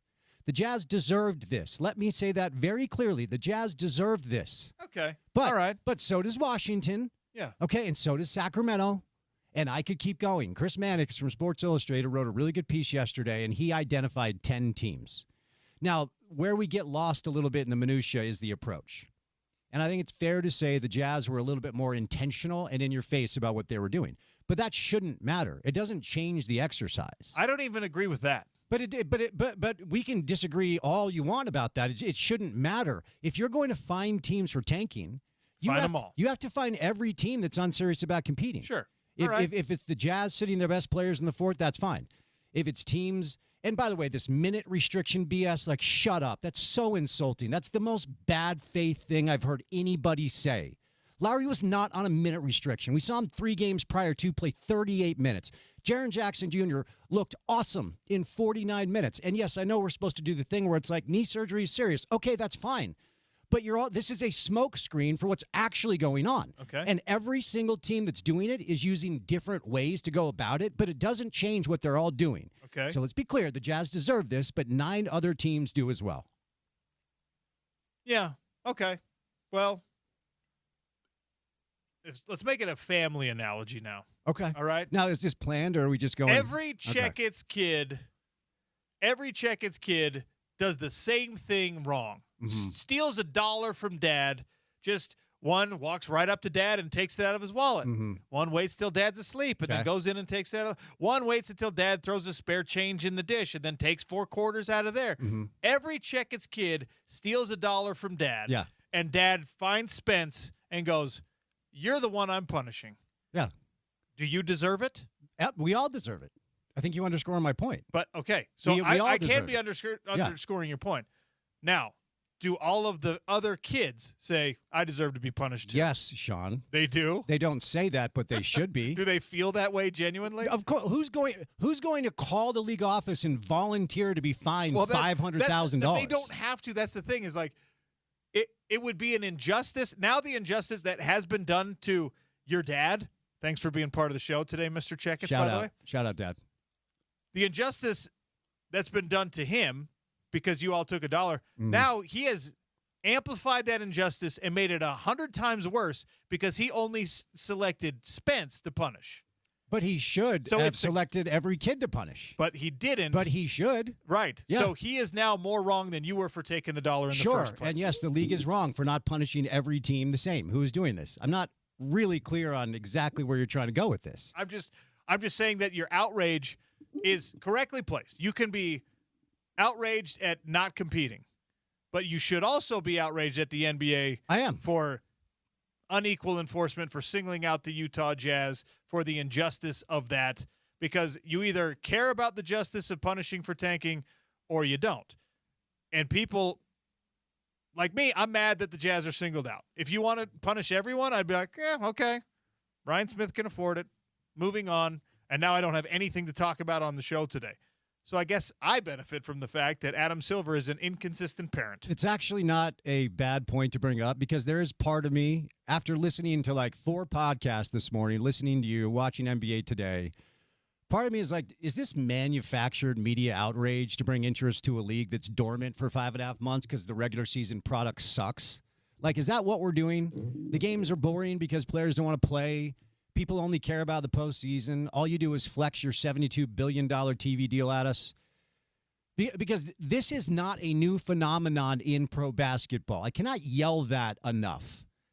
This has happened for 30 years. We went over the David Robinson example, Yes. and there are plenty more where that came from. So the fact that this is the conversation on the precipice of Shabuzi performing at All-Star Weekend, which we haven't talked about once, by the way, shame on us. Is this manufactured NBA media outrage to try to get attention on a league that people don't give a rip about because the regular season product is so bad? Maybe. Maybe. Before I leave Bye, and Sean. turn it over to the drive, it is the airing of grievances every Friday. Did we get one about me? Grievance with Spence for Yes. saying consummate when it comes to trades. You know no one uses that word for NBA trades. He's probably going to use it even more now that I've mentioned it, but whatever. You're damn right I am. Yes, that's exactly right. That is the word. You remember Pee-wee's Playhouse, the word of the day, when everybody would scream? Yeah. Consummate is the word of the day. Okay. Every transaction from here on out, henceforth and forever, will be consummated from 2 to 6 on ESPN 700. Thank you, Jordan, for weighing thank you, in. Jordan. Appreciate it, pal. Have a great show today, Spence. Thanks, buddy. Good to see you. Team USA women's hockey up 1-0 on Italy. And James owes us both baklava shakes because Spence said 5-2. I said 4-1 for the men's final. And neither score landed. Any other score under the sun, and that means James lost the bet somehow. So, thanks, James. I'm going to do what Ryan Smith doesn't have the guts to do and be like, I'm not paying the fine. Oh, okay. He's going to pull a Ryan Smith and push back on the fine. Great. Sean O'Connell show is done. Have a great weekend. We're back live on Tuesday. Have a happy and safe long President's Day weekend.